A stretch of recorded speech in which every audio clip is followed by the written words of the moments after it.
in that win that they had to hang on for dear life. 8 different receivers were part of the offense, and that certainly shows versatility. Kosherbuski with the reception there, 2nd down and 3. As we mentioned, here's McCudden, big hole again. He's able to squeeze through a giant hole right side and gets inside the 25 to the 24-yard line. And the Titans are showing their prowess here early. They are, and they're winning the battle up front in the line, and that's where UWL's strength is, too, in that front line. But if the Titans can get to the 2nd or 3rd level in the running game, that poses a problem. One receiver out to each side. A couple of fullbacks looking to block here. It's going to be a handoff to McCudden. He's able to squeeze through. Not a whole lot there, but he comes out the other side of the 20-yard line. That's a pickup of 5 on 1st and 10. Well, not a whole lot there. It's right. Trevor Helen, who had the game ball last week from Stoughton, got the tackle. But again, good yardage on 1st down for the Titans. So 2nd and 5. One receiver out to each side. Pistol formation. A couple of tight ends in the backfield as well to block. Here is Berghammer. He's going to keep it himself on the read option this time, and he's going to pick up a 1st down. Huge hit inside the 15 to the 14, but he got what he needed, and that's another 1st down. But that is kind of the hits that are going to be causing the coach to grow a few gray hairs there. Not malicious. No, but just very, very good. A great hit by Rusty Murphy, just kind of finishing the play. Now, notice how the quarterback got up, Berghammer, really, really quickly. I mean, that shows his resilience. 1st out and 10, 2 receivers right and 1 left. Berghammer in the pistol. McCudden right behind him. They send a tight end closer to the backfield to block here. And here is Berghammer, has to roll out to the right side. Nothing down the field for him. He's going to take off and run. Rusty Murphy hot on his heels, and he's going to go out of bounds at the 9-yard line. Showing the ball to Rusty Murphy. It's like, here's the ball, but I'm going out of bounds. Yep. Some officials would be like, whoop, that's a flag. He didn't want any part of Rusty Murphy there after that giant collision previously.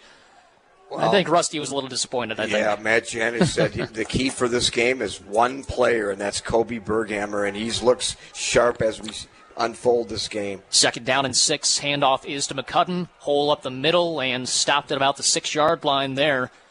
Good job of the middle linebackers for UWL to finally get them down to the ground. It's 3rd down and short. Boy, you talk about some blocking. Jason Myrick, one of them who's a finalist for the William T. Campbell Player of the Year in Division III, scholar athlete. He had a great block that time, number 61.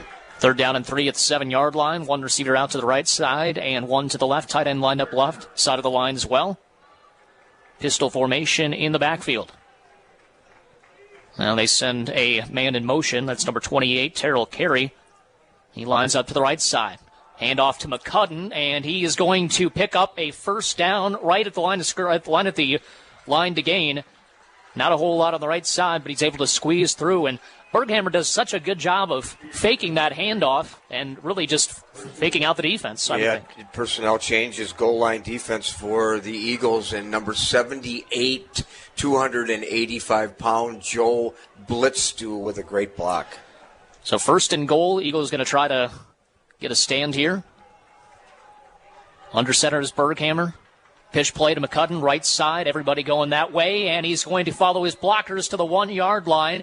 Hit hard there. Stopped by Rusty Murphy and others, but if it wouldn't have been for a later arrival by Rusty Murphy, he would have been in. Looked fairly like a walk-in touchdown, and Rusty Murphy closes the door. 2nd and goal at the 1-yard line. 10:03 to go, 1st quarter. Drew Kelly, Terry Erickson live with you on WIZM, also on WKTYsports.com/video and the WKTY app. Everybody bunched up. Berghammer under center. They're going to try the quarterback sneak, and I think he got in, and he did. He did. Right the behind middle his of the center. Offensive line. Mike Olson, number 55, took him to the end zone, 270-pound senior from Heartland. So 6-0 on a drive that lasted 5 minutes and 11 seconds, and the Eagles will play with a deficit in the 1st quarter for the first time since that Week 2 game against Grand Valley State. Jaden Haig set to kick. Haig from Sparta. Yeah, you got to remember him playing 13 for 13 in PATs, and now he is 14 of 14. Extra point is up and good. 7-0 Titans on top of UWL. Eagles will get the football to start the next possession. When we come back, 60-second break. This is college football on WIZM.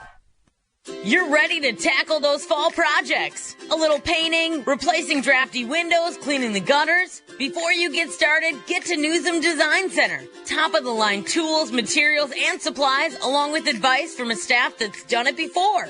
I really think the quality and the experience and the customer service that we provide, it's not something you find anymore. Take on all of your fall projects with help from Newsom Design Center in Viroqua and Boscoville. Build better at newsomdesigncenter.com. Get the latest news updates each day when you become a WIZM Insider. You'll get the latest from WIZM News delivered to your inbox each morning. It's the latest local news right in the palm of your hand. And it's absolutely free. Just log on to the WIZM website, WIZMnews.com today, and get signed up to become a WIZM Insider. Then each day, you'll be the first to get the latest news from WIZMnews.com. You'll never miss a thing. And you'll find out about special WIZM events. Get registered today and get the news you need when you need it.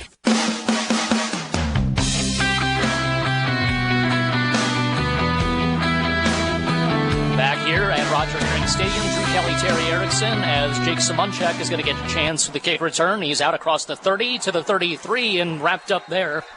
And so Simonchek, who usually doesn't get his hands on the football on those returns, able to make a good return out of it, and the Eagles will have good field position to start their first drive.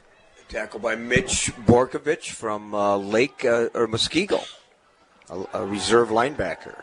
All right, first time we've seen the Eagle offense. And no time to panic. Got to just do what you got to do offensively. And obviously the success has been well covered. But obviously they're going to have to be on top of their game to keep up with this high-flying attack of the Titans. But a long, studious drive, 14 plays, 75 yards in over 5 minutes on that opening touchdown possession for UW-Oshkosh. Here is Caden Parks. Hands it off to Joey Stutzman on the first play from scrimmage, and he's going to get 2 to the 36-yard line and is stoned back there. Stutzman, 417 yards, 3 TDs. Certainly a key component to this Eagle offense. Kyle Sharon Brock, the 5'9", 190-pound junior in there for the stop. 2nd down and 8 upcoming. 2 receivers left, 1 to the right. Shotgun formation with Stutzman to Parks' left. Jacob Parks will hand it off again to Stutzman. The draw play to the right side. He cuts it back up to the middle, and he's going to get taken down at the 39-yard line. That's a pickup of 3. Should be 3rd down and about 5. Trying to go behind Will Yostin, but not much yardage there. I'm going to keep my eye on this entire first quarter on how the UWL offensive line handles a little bit of unpredictability, which I will share some of that later, about the Oshkosh Titan defense. Very hard to figure that out. Yep. I mean, there's a lot of unpredictability, a lot of flying around.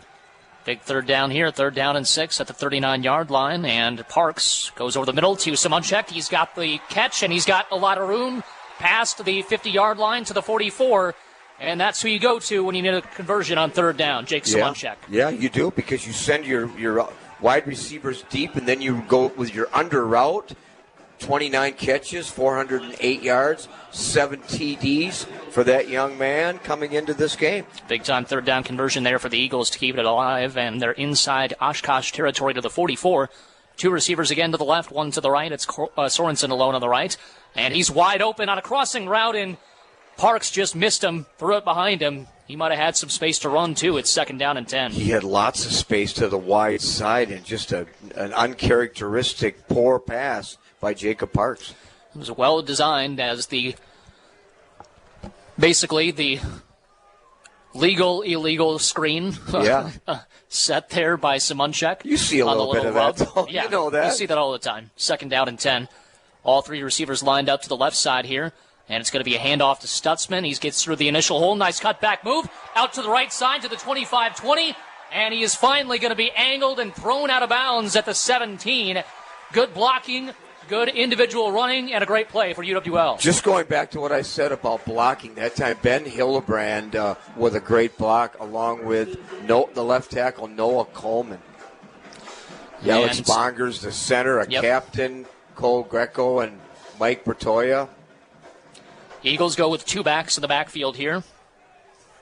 And it's going to be number 21, Brad Tobin, in the shotgun to the right of Parks. Saw him a lot last week.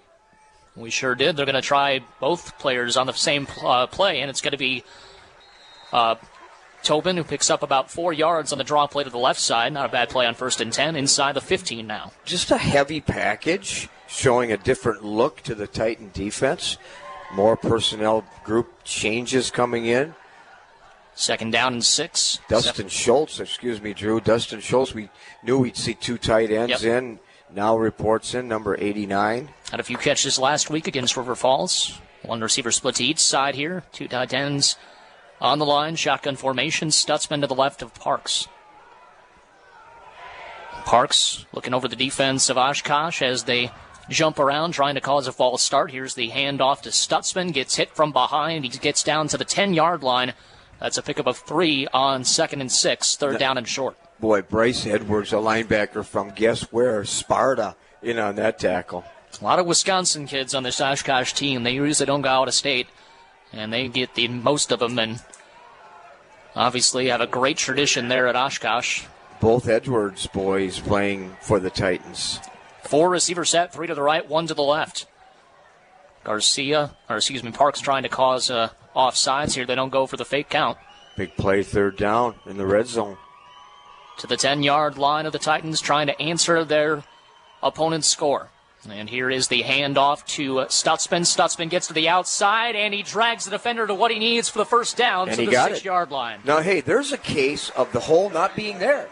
So what does he do? He just bounces outside and knew where the 1st down marker was. Just very aware of where he is on the field and what he needs to get to and where those holes are when, as you said, Terry, there aren't any. Yeah. So 5:40 to go left in this first quarter. It's 7-0. First drive offensively for UWL. Shotgun formation with trips receivers right and 1 left. Parks looking over the defense again. Takes the snap. Handoff is to Stutzman, and he's going to ram his way through the 5-yard line to about the 3. And it's 2nd down and goal. Tried the left side of the line there. Just use your strong, talented, well-coached offensive line to take you into the end zone. That's kind of what we're seeing here. That doesn't mean Parks won't may throw the ball, but, boy, use that offensive line. Got to protect the quarterback as well. 2 receivers out to the right side, bunched up, 1 to the left, shotgun formation. Will Yost and the tight end lined up right side of the line, and now they look to the sideline for the play call. Jacob Parks going back to the shotgun now. Gives directions to his playmakers. And he takes the snap. Little delayed draw play to Stutzman. Big block left side of the line, and he is able to prance into the end zone for the 7-6 touchdown. You said it. Number 80, Will Yostin, my favorite tight end in this conference, with an incredibly good block. The 6'3", big, strong, 255-pounder from Palatine, Illinois. Wow. And that's an answer there, Terry, after that long 5-minute, 11-second drive by Oshkosh. You go right back down the field on your own, and with an extra point, you'll be back in a tie ball game. And here's the snap, the hold, the kick is up, and, of course, it is perfect from Ryan Byrne. What's this of course business? Well, that's exactly right. He's getting that way. It's starting to become that way with those streaks as far as the extra points are concerned. 30-second break, quick, and we're back after this. This is college football on WIZM. Enjoy the family-friendly spirit of Halloween in the Enchanted Forest this Saturday from 10 till 2 on the north end of Riverside Park. It's a non-spooky trick-or-treat event for the whole family. Get in a costume. Join the trick-or-treat nature walk with friendly characters. There will be games, activities, candy, and more. Buy your tickets early and save at laxenchantedforest.com. Cost is $5 a kid, $3 for adults, or $15 for a family pass. Come to the Enchanted Forest, sponsored in part by Midwest Family Lacrosse.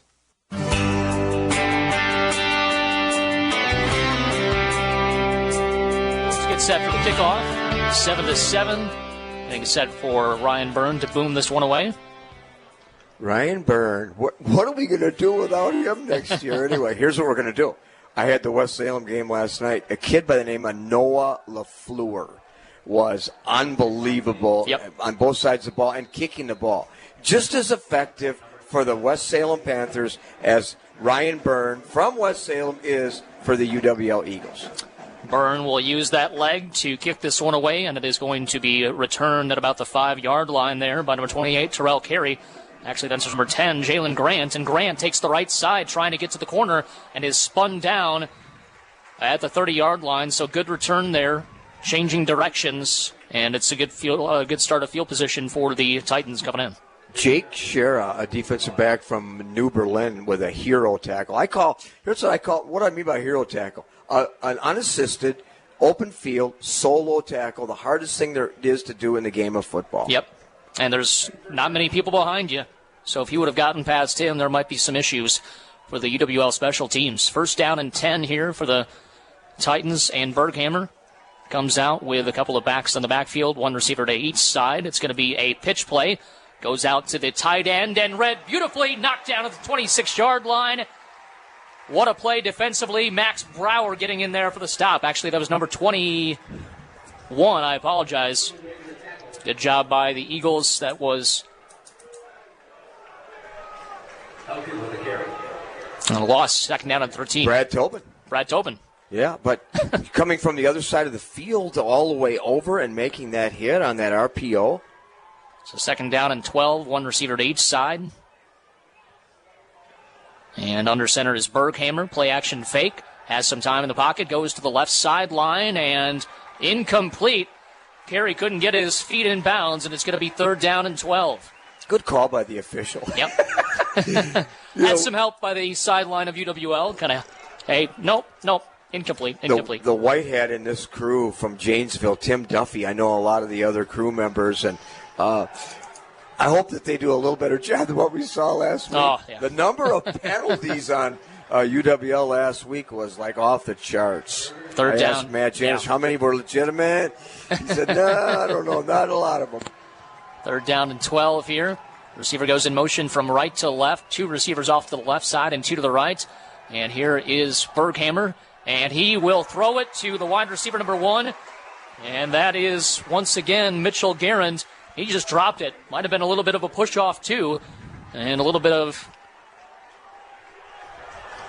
a truism or kind of riding the ship there. Fourth down and 12. That's a drop at the sticks. Boy, and he doesn't drop many of those, but he wide open, came and run a hitch route and took the defender back and wide open, just dropped it. That's a big stop for the UWL Eagles. Simonchek got to stand at his own 25-yard line to receive this punt. Only one gunner on this. This is a little strange. Jaden Hagg will boom this one away. And it's going to be a high spiraling punt that's going to be short of Simonchek, who just has to let it go out of bounds and takes a hop to about the 30, and that's where the Eagles will start next. Sure, that's what the Titans wanted to do, is get a little direction to that kick, and a good job on that punt. See what the Eagles do. The second possession. Going to be first down and 10 at the 30 for the Eagles. We talked about that really good drive by Oshkosh. It was followed by a really good drive by UWL. 10 plays, 66 yards, 5 minutes, 5 seconds. Joey Stutzman closed out with a 3-yard touchdown run.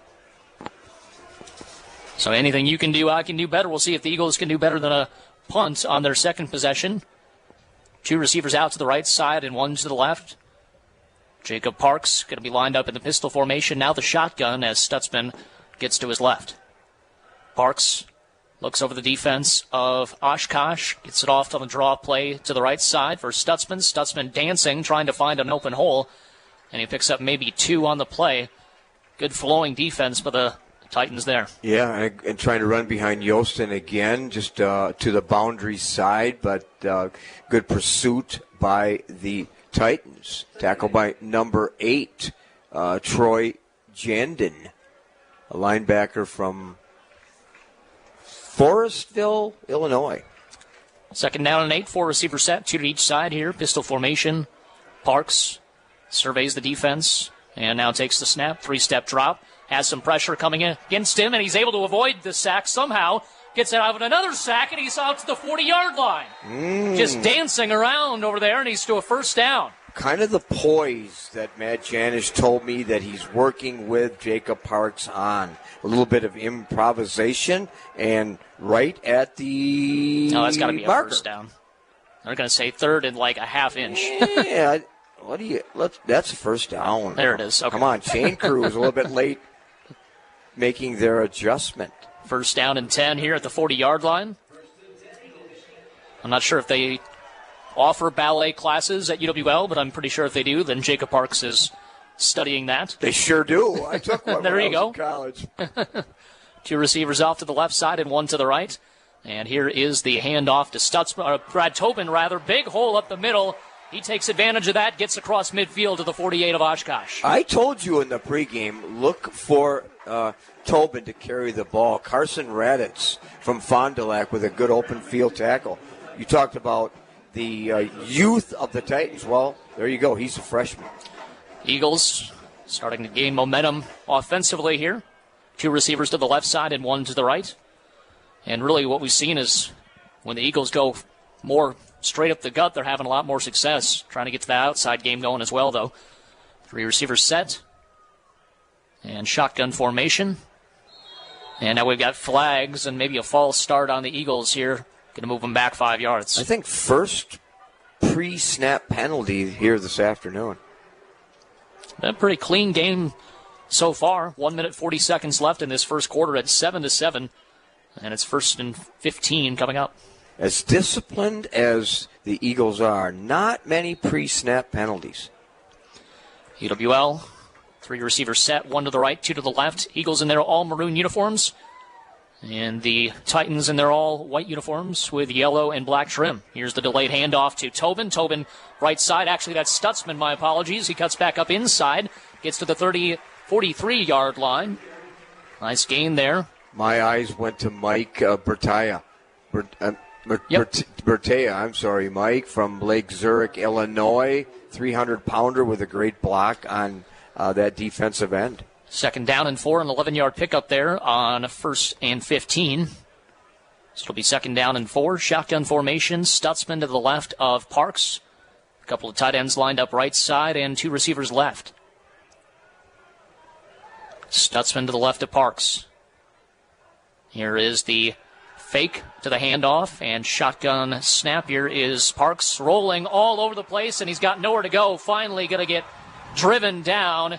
All the weight coming down on top of him. The sack by number 40, Nick Nothi. Yeah, and flushed him out of the pocket. But that's okay. I mean, at least he didn't throw one up for grabs. He tried to get out of the rush, tried to roll out to his left, but nobody open. Good coverage on the back end there by Oshkosh. Third down and 12 after the sack. Got to get it to the 38-yard line for a 1st and 10. Certainly one of the strengths of the Titans is that defensive line. Colgan, Lacombe, and Brandon Hughes. So 2 drives for both teams in this first quarter. It's in the middle of it for the UWL Eagles, and we'll continue this drive in the second quarter. Into the first 7-7 ball game, 60-second timeout. We're back after this. This is college football on WIZM.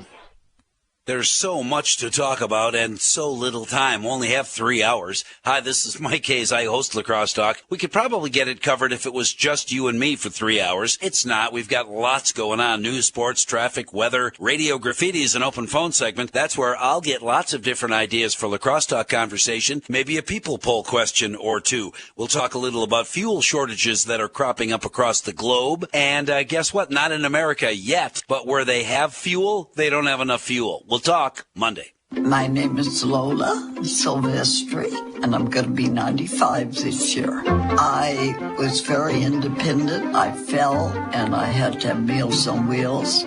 America, let's do lunch. 1 in 6 seniors faces the threat of hunger, and millions more live in isolation. Drop off a hot meal and say a quick hello. Volunteer for Meals on Wheels by donating your lunch break at americaletsdolunch.org. This message brought to you by Meals on Wheels America and the Ad Council.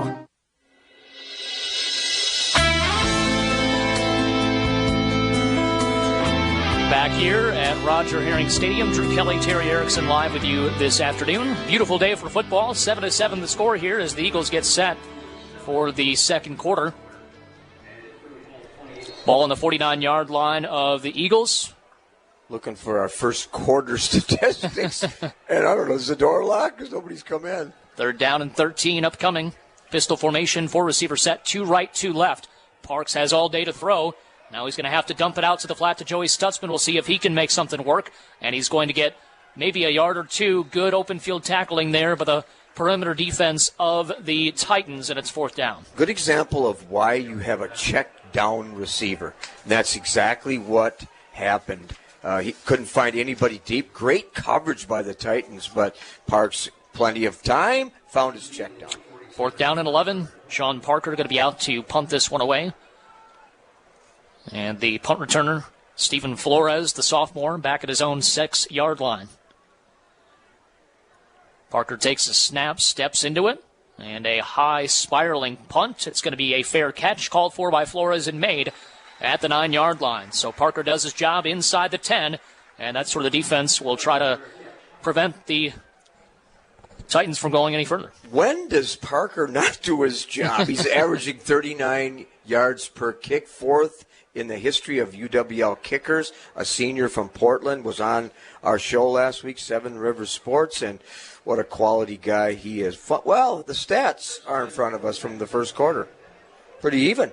Yes, they are. As the first downs, 5 and 5, scores 7 and 7. Total yards, 90 for UWL, 73 for the Titans. And now the first play from scrimmage, it's going to be a run to the left side and maybe a pickup of 2. Eagles do a good job of stringing that one to the left side before help could arrive at 2nd down and 8. A hard 2. Rusty Murphy, who I don't think has played to the ability that he would like to see in his first 3 games. In this game, he is starting out red hot. 2nd down and 8, ball on the 12-yard line. The best players come up for the big games, and he has so far done a nice job. 3 receivers to the right side, 2 to the left. And here is Berghammer, has a lot of time in the pocket, loads of time. Now Rusty Murphy says, all right, this is enough. And he's going to throw it. Berghammer is to the left side, and the first down out across the 20 to the 24-yard line. How the heck did that happen? He could have read a book. He could have donated the book to his mom. He could have written the book for that. Could have made a call. First down and 10. Cell phone.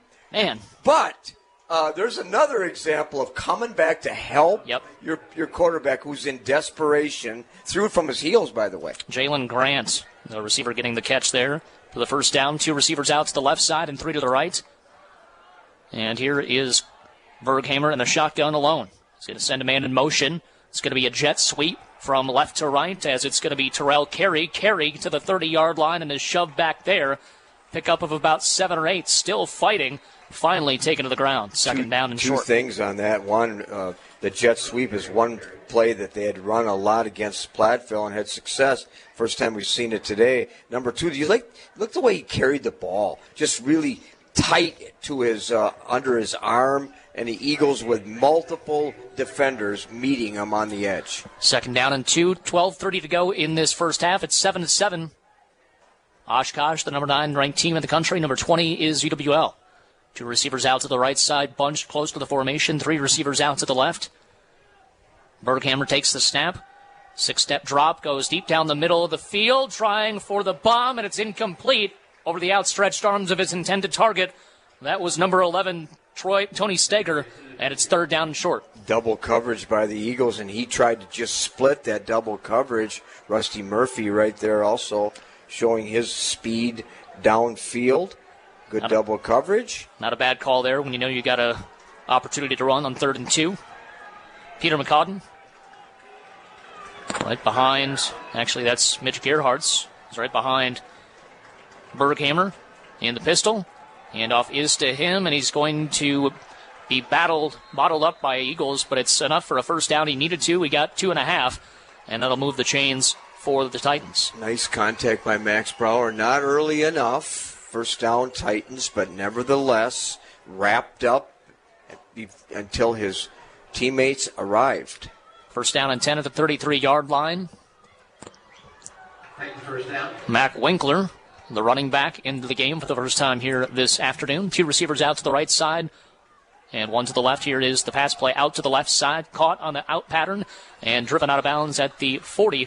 That's a catch of 7 or 8 yards by number 87, Alec Elkin. A good route. Second short. A good route, finding a soft spot right there. Number 26, I believe. Cade Osborne, who played a lot against River Falls. made that hit. Second down and 3. They say he stepped out of the 39-yard line. One receiver out to each side. Pistol formation to the backfield. And here's the handoff again to Winkler, and he's going to squeeze his way through a hole in the middle and pick up a first down. Nice juke move to get away from a defender. We talk about the blocking of the Eagles, and the blocking is as effective in that front line by the Titans. Number 78, Joe Blitzstoof, a 6'5"er from Libertyville, Illinois, with a good block. First down and 10, and just slowly but surely moving up the field. It's kind of been the focus for the Titans on these first couple of possessions. Keep the ball away from the Eagle offense. It's worked so far. One receiver out to each side. Here's Berghammer, has some time in the pocket, goes to the left, goes to the right, rather, across midfield to the 43-yard line. That's a catch and run of about 16. Catch by number 13, Stephen Flores. And once again, the soft coverage is going to beat the Eagles there. Yeah, not wanting to give up the home run. Tackle by number 56, Ryan Daines. 29 tackles, 16 of those unassisted. First down and 10 to the Eagle 44-yard line. One receiver out to each side. Couple of fullbacks blocking for Mac Winkler. Berghammer fakes the snap count. And Eagles saying that a receiver moved.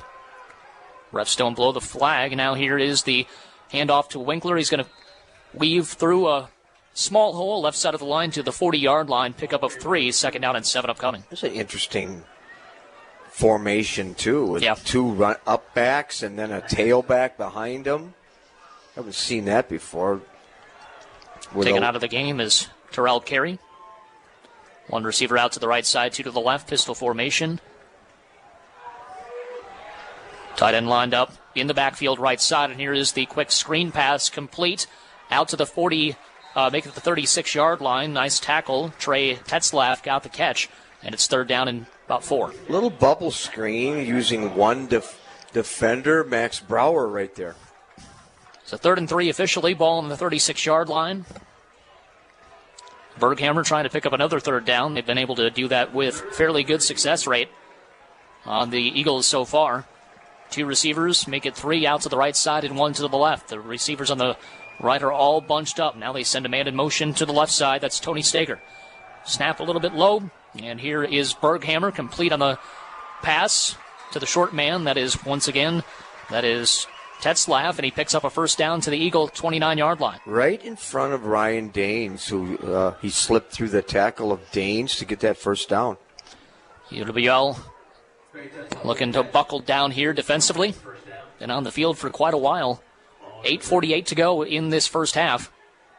And this game is just flying by. They're going to need to use their depth, that defensive line, the way the Titans are running their offense. First down and 10. Here's the handoff to McCudden back into the ball game, and he's going to just keep riding the defenders all the way to the 25-yard line. Got some help from behind with a push, and it's second down and 5. Again, the game up front. I didn't think the Titans were that effective up front, but they are talented. Second down and 5. Eagles. Physical. Once again, athletic. Some substitutions. Receivers on either side of the formation. Tight end lined up left side. Pistol formation. Winkler back in there as the running back. And here is the throw to the left side. The comeback route complete to the 15-yard line and dragged down there by a couple of Eagles. But that will do the job. Number 83 that time. They like their hitch routes.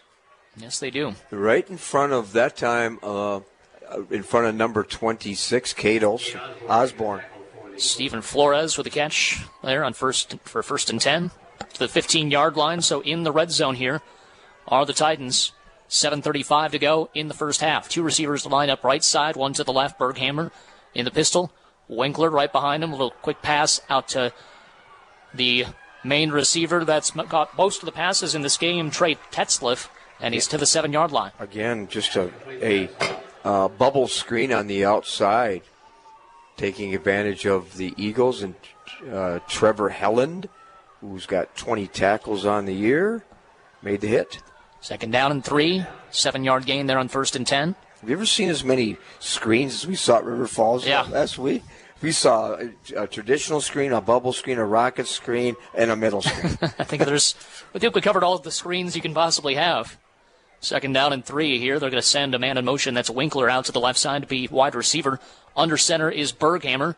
And it's going to be a jet sweep going from right to left and getting inside the 5 to the 4-yard line that time. Number 13, that's Steven Flores, and it's 1st and goal. A jet sweep to the power side with good blocking.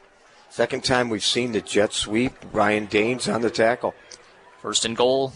They spotted it at the 3-yard line here. 6.5 to go first half. 7-7 the score. Number 20 ranked UWL, number 9 ranked UW-Oshkosh. There's that pistol formation again. Yep, couple up backs. 2 up backs and a tailback. Here is the snap to Berghammer, and he is going to hand it off up the middle. Lots of room, and just easily prancing into the end zone is Winkler. And it's a 13-7 game, 6:10 to go first half. I like their offense. I like their sequence. I like their play calling. I like their different formations. And right now they are, I think, somewhat confusing the Eagles. Yep. It certainly seems that way, and it is confusing just because the fact that you keep expecting the defense to kind of get some sort of pattern on these long drives, and it just hasn't happened. They've been run, pass, different runs, different passes. So different formations. Yep. Blitzout with another good block. And here is the extra point. It's on the way, and it is up, and it is right through. So the Eagles allow their second touchdown of the first half. 14-7, 6:10 to go first half. Back in 60 seconds, this is college football on WIZM.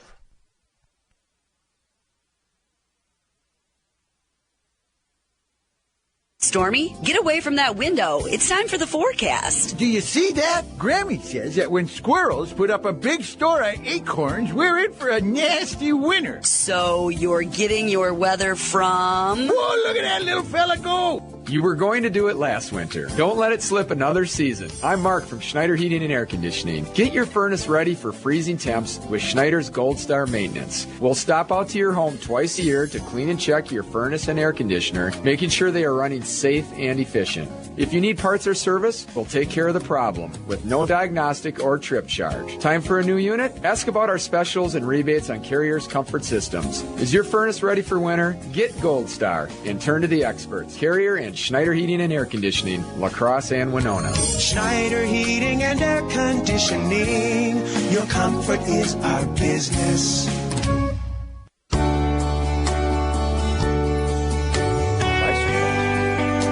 Back here at Roger Herring Stadium, Drew Kelly, Terry Erickson live with you this afternoon, and Jaden Hagg will kick this one away. It's going to be a high end-over-end kick taken by an up man at the 15-yard line. And he gets across the 20 to the 25 and tripped up from behind there. That was number 25 on the return, Brant Bowman. And it's 1st down and 10 to about the 28-yard line for the Eagles. Good open field tackle by Michael West from McQuantico. Going full steam ahead and then just getting tripped up from behind for Bowman there. And it's 1st down and 10. They call it the 27 officially. So UWL's third possession of the first half. First one was a touchdown. The second one resulting in a punt. We'll see what they can do with number 3. 2 receivers out to the right side. Pistol formation. Joey Stutzman lined up behind Jacob Parks. And Parks will take the snap. Stretch play to the right to Stutzman. He cuts back up inside. And a couple of flags come down. It's going to be 2nd down and about 4. We are going to have a hold, Drew. And the hold, I think, was legitimate this time. Cole Greco, the 6'3 sophomore, was targeted. And we just kind of mentioned off air, Terry, about the lack of penalties in the first quarter, and even in the second quarter so far, it's been a fairly clean game for both teams. Yeah. And it is going to be a hold. Holding penalty, if you see the blocker, just grab a jersey and pull them down. Well, there's a reason pretty good that indication. Flag comes out. Yeah. So it'll be 1st and 20 after they mark off the penalty here. See where that officially takes them. Should be to about the 17-yard line, and it will be. 5:58 to go first half. Live here on WIZM. And the refs will get out of the way, let the players set up here. 1 receiver out to the left side, 3 to the right. That's Sorensen alone on the left. Shotgun formation.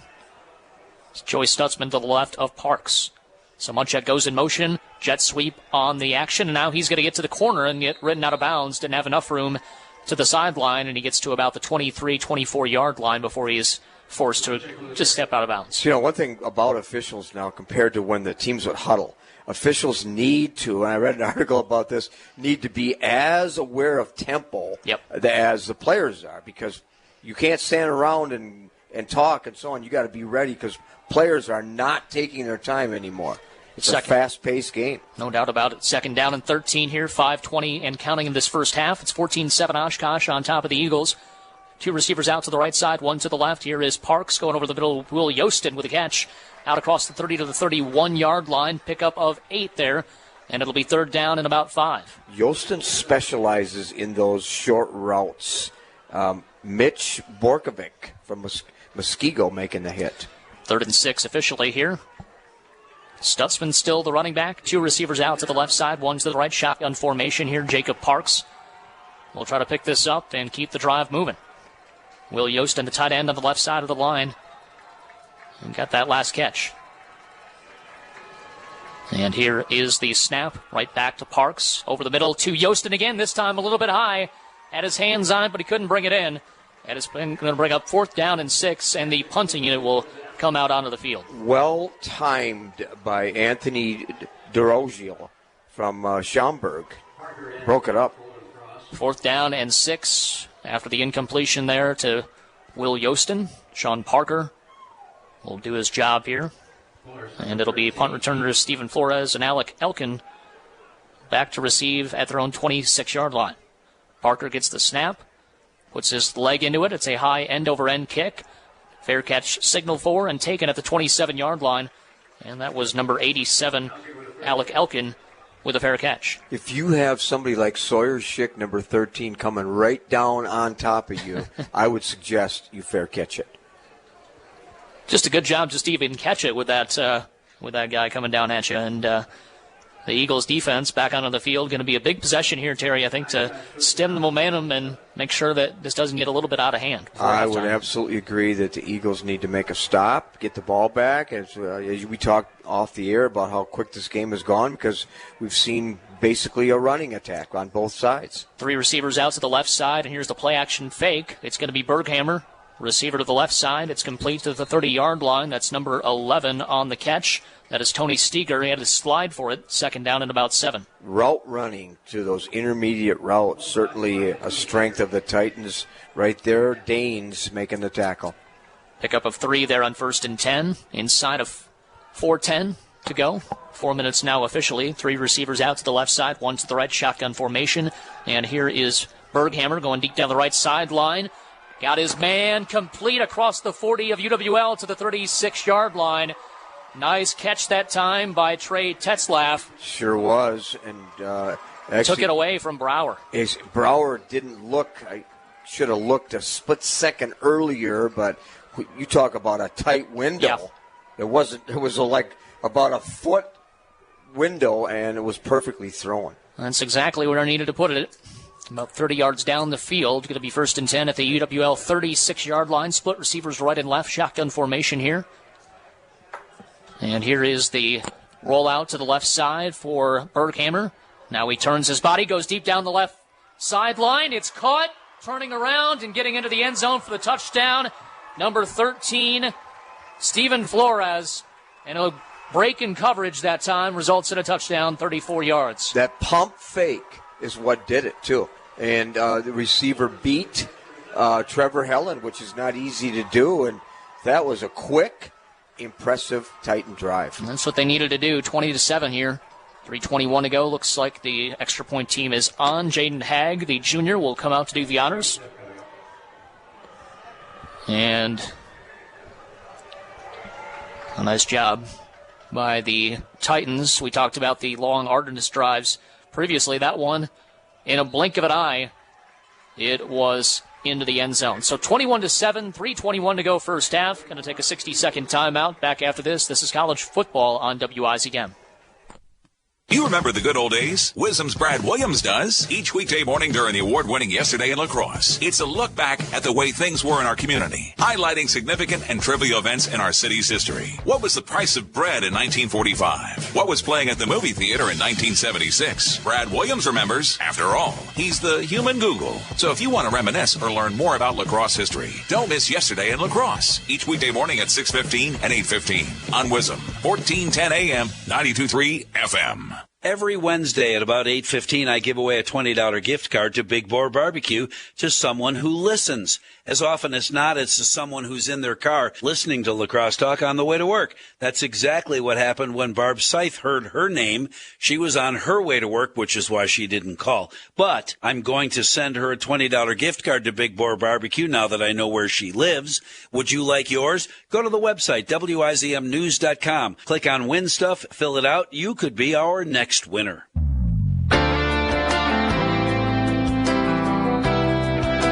Back here at Roger Herring Stadium, Drew Kelly, Terry Erickson, as the kickoff from Hague is in the air. Jake Simonchek will get it about the 20-yard line, and up the field he goes. A couple of good blocks, gets out of a tackle, now reverses course to the 35-yard line, make it the 40.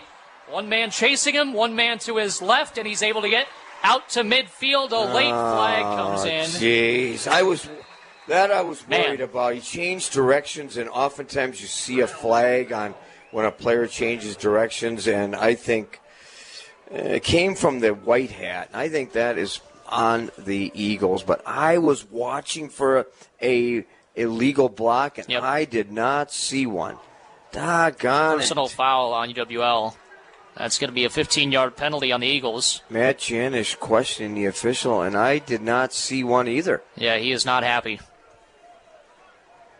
And I would think they would show chop block, personal foul chop block if that's what it was. It was just, the signal was just personal foul. Matt Janis still having a conversation with the referee. And we don't have an audio on the white hat, so we can't hear what he's saying. That's frustrating. First down and 10 at 36. Good run, I should say. Probably the best return that the Eagles have had this season, special teams-wise. 3 receivers out to the right side, none to the left. They'll start at their own 36, so all things considered, still pretty good field position. Down by 14 with 3:10 to go first half. And here is the quick throw out to the right side. Simonchek again going to get the ball in his hands, and he's out across the 40 to the 42-yard line. Pickup of 6. It's second down and 4. Certainly try to get the ball to your playmaker with a bubble screen, and that's what Parks tried to do, but not much gain. Needs another 4 yards for a first down here. Ball at the 42-yard line.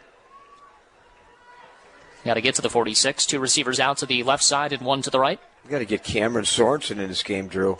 He's been quiet. Usually, and the UWL offense has been quiet as a whole as far as the passing game is concerned. Here's the run out to Stutzman. Stutzman, patient running, dancing his way on the right side of the line, and finally just takes a hole that he can get through, and it's to the 45-yard line, third down and 1. We'll see how the Eagles manage the clock now as we're 2.5 and 3 timeouts left. Both teams with 3 timeouts on their back pocket. 2:22 remaining in the contest. 2 receivers out to the left side, 1 to the right. Get the first down before we worry about the clock here. Jacob Parks in the shotgun formation. Joey Stutzman to his right. Calls out the signals. And he'll take the snap.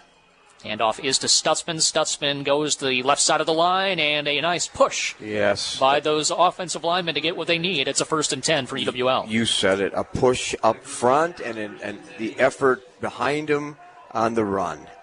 So the Eagles get their much-needed first down there to the 48-yard line. 2 receivers out to the left side, 1 to the right. Plenty of time for the Eagles, too. No doubt about it. Shotgun formation here with Jacob Parks. Joey Stutzman to his right. And here is Parks. Has lots of time in the backfield. Goes on the crossing route, complete. Out to number 8, Ryan Bartle.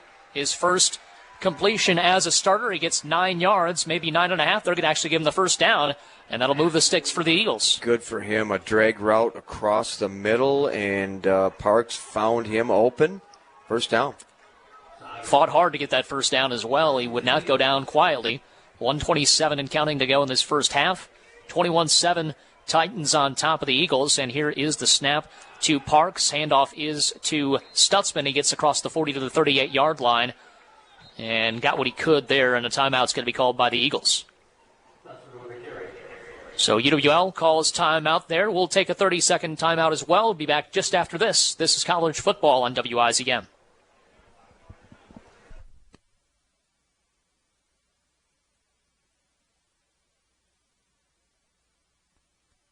Do you know that if you have a business loan, there's a good chance you may have a prepayment penalty? That's the money man, Bruce Smolik, president of Firefighters Credit Union. You may have unknowingly agreed to that prepayment penalty, and you're being held captive by your lender. Your loan officer needs to give you an essence of what you're agreeing to. And if there's a prepayment penalty, that's a pretty big piece of essence that shouldn't be overlooked by your loan officer or your current lender. We don't have prepayment penalties on our business loans at Firefighters Credit Union or any loans, and we never will. That's a guarantee. Firefighters Credit Union, 5th Avenue South, La Crosse, Amy Drive, Holman, Midwest Drive, Onalaska, and more info at myfirecu.org/blog. Cause everybody's welcome at Firefighters Credit Union. Equal housing lender. Membership eligibility required. Deposits federally insured by NCUA. Back here at Roger Herring Stadium, Drew Kelly and Terry Erickson live with you on WIZM. Two receivers out to the right side, one to the left. Here is Parks over the middle, complete to Simonchek. He's going to slow up, try to get past that defender. He was able to drag him down a yard short of the first down. 3rd down and 1. Sharon Brock able to get him down. Set up the touchdown pass by some short routes. Yep. And that's what the Eagles are trying to do. 3rd down and 1, 2 receivers right, 1 left. Here is the play action fake going to Sorensen deep down the left sideline, incomplete. Oh, not by much. Nope. Oh, my, just maybe a foot. Yep. Sorensen beat his receiver, good pass, and just was a little bit long. Step for step coverage-wise. Great coverage. One-on-one coverage on the and obviously you don't want to make a mistake here if you're Jacob Parks, either by throwing it short and giving the cornerback a chance to come back for the football. So 4th down and 1, rather. Oshkosh is going to call a timeout to make sure they have all their ducks in a row. 46 seconds to go here in this first half. And Terry, as we mentioned, just kind of a weird game as far as the amount of runs that we've seen so far, and both teams trying to establish that line of scrimmage. Yeah, both teams certainly have the ability to put the ball in the air. They have much star power. We talked about that. But the game plan, staying on the ground, boy, I think the Eagles before halftime need to make a statement. Yep. They need to get a touchdown or some points on the board before halftime. Obviously, as we mentioned, they'll get the football back to start the second half, but, it was a 7-7 game, 14 unanswered points at this point, and the last one was, frankly, the easiest for the Titans. 3 plays, 73 yards, a 36-yard touchdown pass from Berghammer, and up until that point, you thought the Eagles were doing a good job of just forcing them to, do their jobs and not give them anything easy, but then that nice pass by Berghammer might open up the defense a little bit, and you're going to have to need as many points as you can towards the latter part of the game in order to stay in this game. So 2 receivers out to the right side, 1 to the left. It's going to be Parks in the shotgun. And here it comes. Well, here's Parks the question. Stutzman, who's left. Are you going to take a chance, or are you going to run the ball to get the first down? 2 timeouts for both teams in their back pocket. Here's the handoff to Stutzman, and he didn't get it. Oh, man, he didn't. And offensive line got blown back. Brandon Cogan, the 6'3" defensive lineman from Appleton, just jumped through in the gap and made a great hit. So 4th down, stop, turnover on downs as the Titans will get it back at the Eagles 34. Disappointing, Drew. Yeah. After all that, you go through that, and the Eagles have to turn it over on downs, and now you got time for the Titans offense. You have to be on your toes as a defense as well to make sure they don't get at least into field goal range. 2 receivers out to the left side, 1 to the right for the Titans of Oshkosh, the number 9 ranked team in the country. They will not be conservative here either with 42 seconds, I don't think. Maybe I'm wrong. We'll find out here. 3 receiver set, 2 to the left, 1 right. Shotgun formation. They send a man in motion to the right side. Now 2 right, 1 left. And here's Berghammer. Little play action out to the right side. Incomplete. Tried it out of the flat. And that was the running back, Mitch Gerhardt's 2nd down and 10. Trying to hit him out of the backfield and send the wide receivers deep. Clear out that little swing pass route. 2nd down and 10. Trips receivers out to the left side. None to the right. Tight end lined up on the right side of the line. And here is the shotgun formation. Running back to the left of Berghammer. He takes the snap, straight back in the pocket. Has some pressure immediately and getting in there for the sack. Number 1, Jack Kelly. Jack Kelly played well earlier on, too, against River Falls and UD. Good time to call that blitz, huh? That might just basically put the nail in the coffin for the first half, as that pushes them back to 3rd down and 16. Oshkosh choosing not to use their timeouts. Yep. UWL with 2 left also on the board. Obviously content to go to the locker room with a 14-point lead. UWL just saying if Oshkosh is not going to try to threaten us, might as well just let them go to the halftime break. So the Eagles have some adjustments to make, some work to do. We'll see what kind of work they can do over these next 25 minutes, and we'll get the second half started in just a little bit. We're going to take a 3-minute break. Back after this. This is college football on WIZM.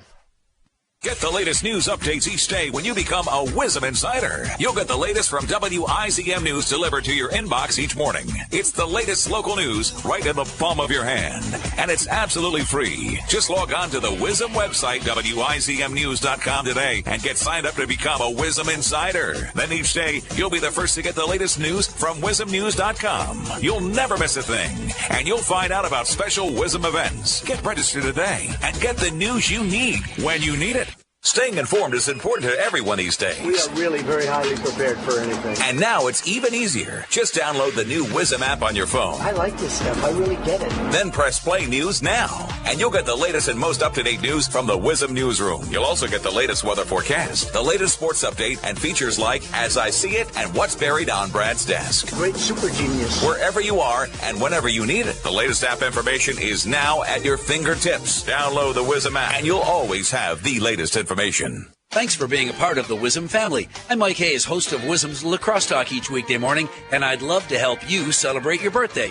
When you subscribe to the WIZM Insider, providing free daily news to your inbox each weekday morning, you'll get an email on your birthday. Then swing by Fanati's in downtown La Crosse, show them the email, and Lori at Fanati's will give you a wonderfully sweet surprise for your birthday.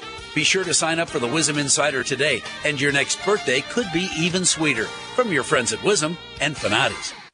Everybody's got selective moral outrage. Everybody's all offended by words, but it only depends on who utters the words, because they'll make all sorts of excuses time and time again if they don't want to pick that particular political fight. But if it's to their political advantage, they want to. Boy, they'll be outraged. I've never believed that most people that act as though they're so outraged are.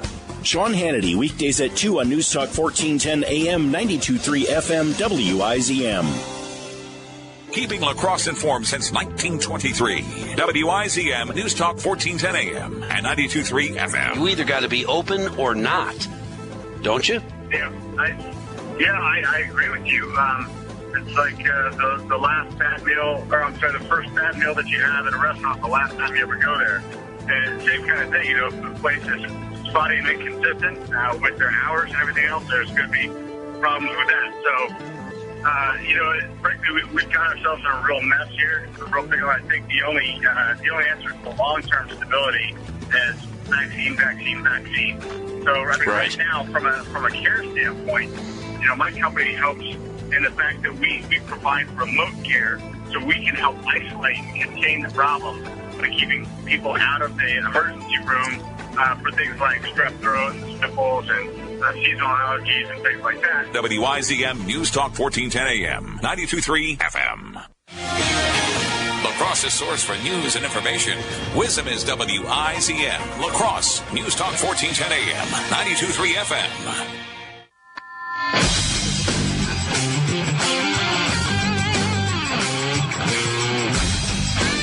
Back here at Roger Herring Stadium, Drew Kelly, Terry Erickson live with you here this afternoon as the Eagles trail the Titans of UW-Oshkosh 25-7.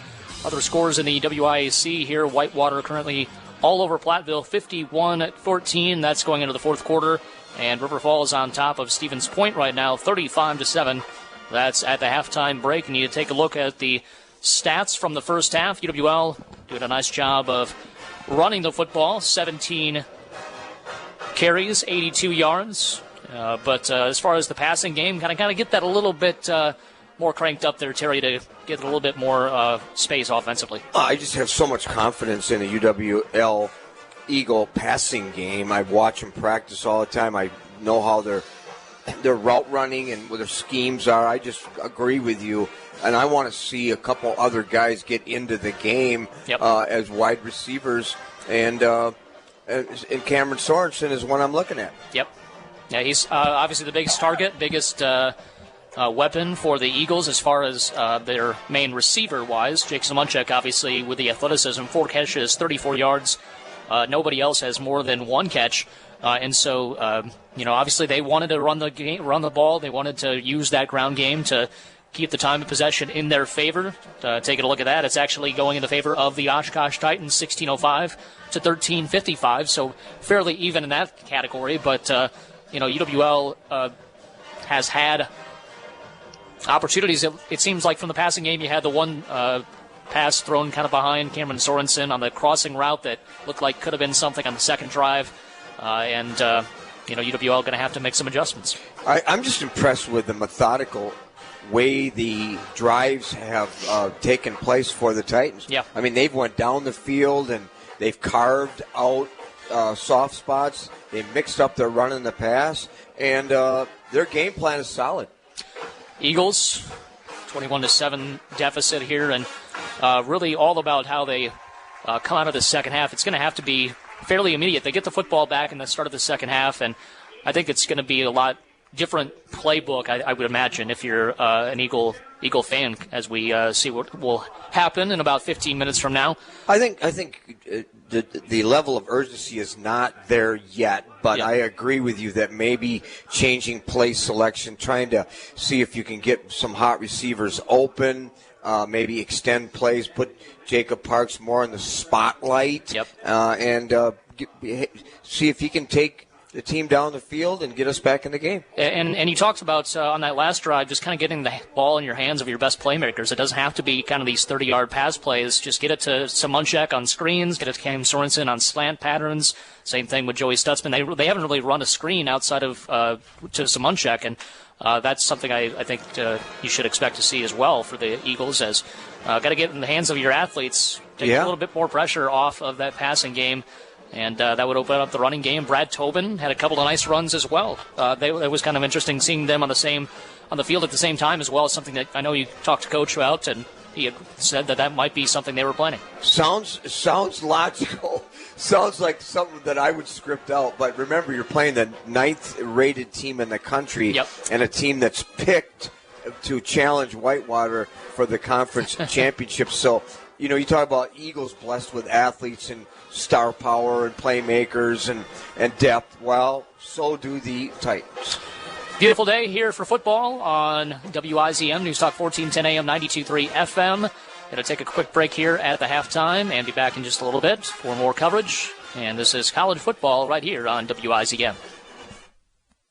I'm Larry Magid with the Connect Safely Report.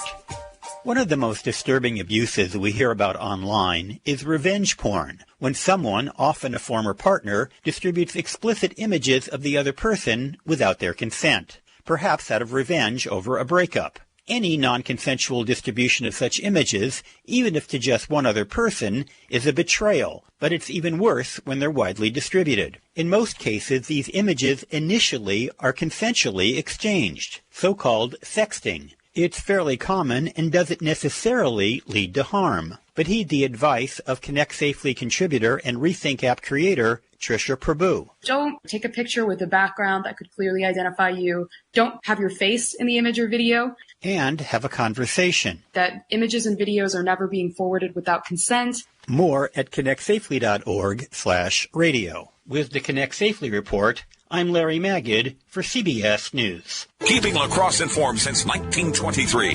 WIZM News Talk 1410 AM and 92.3 FM. Dan Trussoni is my guest on La Crosse Talk this morning to talk a little further about the. It wasn't last night. I know people are saying there wasn't even any conversation about the Indian, and suddenly it was gone. They stole it out from under us with no public hearings, and I thought, you just must have moved here. And then the same thing's talking about, is this the first time we've talked about it? First time I've heard about it. So you're sneaking around doing secret stuff.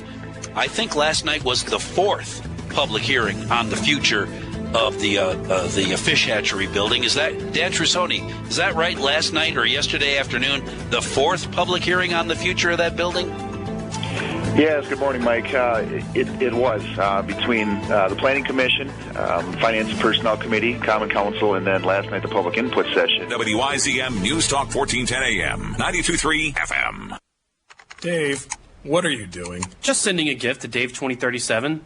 Who? Me in the future. I save a little money from every paycheck as a gift to Dave 2037, so he can spend it on things like anti-gravity boots or a hologram Doberman, something cool like that. I think Dave 2037 deserves it. He worked hard. What are you getting Steve 2037? I guess I was thinking Steve 2037 would just fend for himself. Well, all right, but don't expect to be borrowing my anti-gravity boots. You want to have money in your future? You got to start saving now. Putting some money from every paycheck into a savings account or contributing to your 401k can make a big difference later. Put away a few bucks, feel like $1 million. For free ideas and easy ways to save, go to feedthepig.org. That's feedthepig.org. Hey, let's just hope Steve 2037 doesn't get his hands on a cool time machine, because he is going to come back here and knock some sense into you. This message brought to you by the American Institute of Certified Public Accountants and the Ad Council. My name is Bryce Crowley. I'm a design consultant, project manager for Kitchen Solvers. And I'm Jim from Sign Pro. We've got both vans that we use to operate. Yeah, they're both wrapped. Good design is something we really appreciate. We've got big graphics on them, big colorful kitchen pictures that draw people's attention, and we have people call all the time. Yeah, we saw your van. We want you to come look at our kitchen. So, you know, Bryce, you bring up a really good point. You don't need a huge fleet to make vehicle wrapping effective. You have 2 vans wrapped, but they still really impact your image. Image is everything when it comes to a business. Get compliments on them all the time. A good vehicle wrap is an investment in your business. Yeah, most definitely investment. I mean, like I say, we get calls frequently that people saw our van, and that's how we get the word of mouth. My dad, that's basically his office. And so, yeah, being able to look sharp going down the road is important to him. So to upgrade your company image and your mobile office, you know where to go. Go to a pro. Sign Pro. Call 782-3456. What's happening in our community? Here are some items from our calendar to put on your calendar. A new season of Monday Mornings at Maine is underway. Join them in person in the main hall of the La Crosse Public Library for lifelong learning programs designed for ages 50 and better. Each Monday morning at 10 through November 29th, you'll hear from a new speaker on a variety of topics ranging from local history, health and wellness, to popular entertainment and more. The 9th Street entrance is open early at 9:30 a.m. for attendees to enjoy refreshments and social time in the main hall. Sign up by going to lacrosselibrary.org/Monday, by emailing program team at lacrosselibrary.org, or by calling 608-789-7145. If you've got an event you'd like to get the word out about, go to AroundRiverCity.com and add your event to our calendar. Then check out some of the other activities going on in our community. If you know the news, you could win cash. Play the Wisdom News Quiz weekday mornings during La Crosse Talk. Get the right answer, win a $25 gift card from the La Crosse Beer House. Norm Macdonald has died, sadly. He was best known for his work on Saturday Night Live, but he also co-wrote and starred in Chris Farley's final movie. For that $25 gift card, name that film. I'll give you 14 seconds. Final movie. Chris Farley's final movie. Yeah. Black Sheep? That is a great guess. That is not the correct guess, unfortunately. Doggone it. Dirty Work. Remember that one? Not ringing a bell. Well, there you go. See, now you've got something to look up when you get home. Play Wisdom's News Quiz each weekday morning between 6 and 9. Answer a question from that day's news and win a $25 gift card from La Crosse Beer House. You wanted to see me? Yes, please, have a seat. So here's the thing. When this company brought you on, we took a chance on you. You didn't have that 4-year college degree we typically look for. Right. But we gave you a shot anyway. And since then, you've worked incredibly hard and given it your all. Thanks. You've been an important asset to the team, but I don't think you can be an intern here anymore. We want to hire you. You're serious? Absolutely. Find your next great employee. Introduce yourself to the grads of life. Who are they? Talent worth knowing about. Young adults of unique determination and experience. An ideal fit for your company in an entry-level position, internship, or even mentorship. They might not have every qualification you typically look for, but they're exactly who your company needs. I won't let you down. I know. Don't miss out on a resource many innovative companies have already discovered. Go to gradsoflife.org to learn how to find, cultivate, and train this great pool of untapped talent. Brought to you by the Ad Council and gradsoflife.org.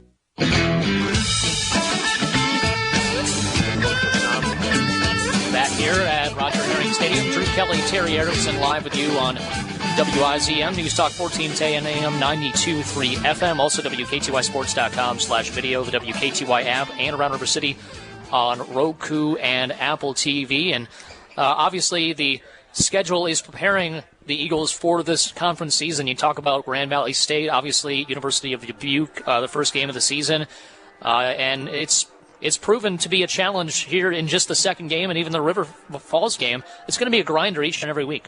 It is, actually. And I really mean this. I've spent a lot of time around the team, and I know the skill set, which is some of the best I've seen in, a couple decades. And the coaching is certainly extraordinary in terms of their preparation, their offense and defensive schemes. I mean, it's like a Division I program in terms of the preparation. But when you look at teams like the Titans, you look at Platteville and so on, there are some tremendous athletes. And they always say, well, the WIAC is, the best Division III school conference in the country.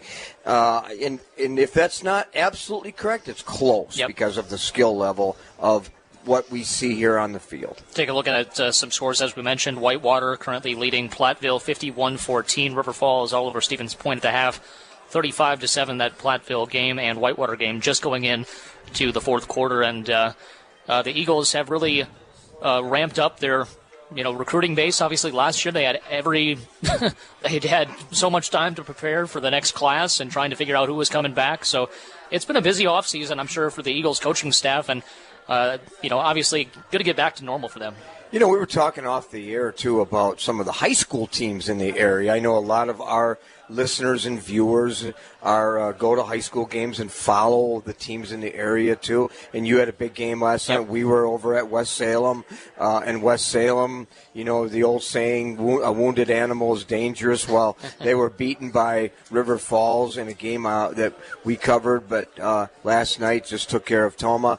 And, there's teams poised to go into the postseason in this area, and West Salem is one of them. Central probably another, and certainly Aquinas, it's undefeated. I don't know if a lot of our viewers and listeners have seen Aquinas, but if you have a chance, they should play home, by the way, on this field deep into the postseason. So the high school playoffs 2 weeks away. Obviously, UWL looking to get to the college football playoffs for the first time in several years. They've been so close, and that's, I think, the frustrating part. But the exciting part, if you're an Eagle fan and if you're an Eagle player, you're right on the tip on the iceberg there as far as getting into the playoffs. It's just been one game, and that's why every week you just have to come out and play like it's going to be your last game, because in a lot of games it comes down to that one game. There's a new component, too, to the postseason in the WIAC, that the top-seeded WIAC team that doesn't go to the NC2A postseason will play a team from, I think, the CWCC in the Midwest and play in Wisconsin in a sort of a bowl game at the first day of the postseason. Mm-hmm. Did you know that? Yep. A lot of our viewers probably are not aware of that, but we'll be sharing more information on that as the season goes along. But there's something to shoot for, too. For sure. 3-1 for the Eagles. 3-0 for the, or 4-1 rather, and 1-0 in conference play, 4-0 and 1-0 for Oshkosh, looking to get to 5-0. Eagles looking to get some adjustments made, 14 points down. As we go into the second half, we're going to take a quick break. Be back right after this with the kickoff. This is college football on WIZM. Heading into every football season, you meticulously take time to build the perfect fantasy team. Right now, North Country Steak Buffet is kind of doing that same thing. But they're assembling the ultimate restaurant crew. Make their fantasy team a reality with players like you. They're looking for reliable people who want good pay and flexible scheduling in a restaurant like no other. They really are like family. Apply today. Click employment at northcountrysteakbuffet.com. Join the dream team with North Country Steak Buffet in La Crosse. Along to your family members and friends, because after all, Midwest Family Entertainment. When it comes to entertainment for your wedding, we've got you covered. I'm Brittany Stiles, the manager of Midwest Family Entertainment, where we provide personalized services for your very special day. Everything from the music selections for your ceremony, cocktail and dinner music, to the full-on dance party, to our personalized digital photo booth, custom wedding decor, light projection, dance floor decals, and so much more. Head to our website and click on reservations, and I'll see you soon. MidwestFamilyEntertainment.com. You're not wired to have a response to this sound. You're neutral to it, and you can hear it repeatedly without feeling anything. But when we introduce a new stimulus, save the food, we've achieved pulling a natural or inborn response from you. Save the food, because 40% of all food in the US never gets eaten. Save the food. Cook it, store it, share it. Just don't waste it. For tips and recipes, visit savethefood.com. Brought to you by NRDC and the Ad Council.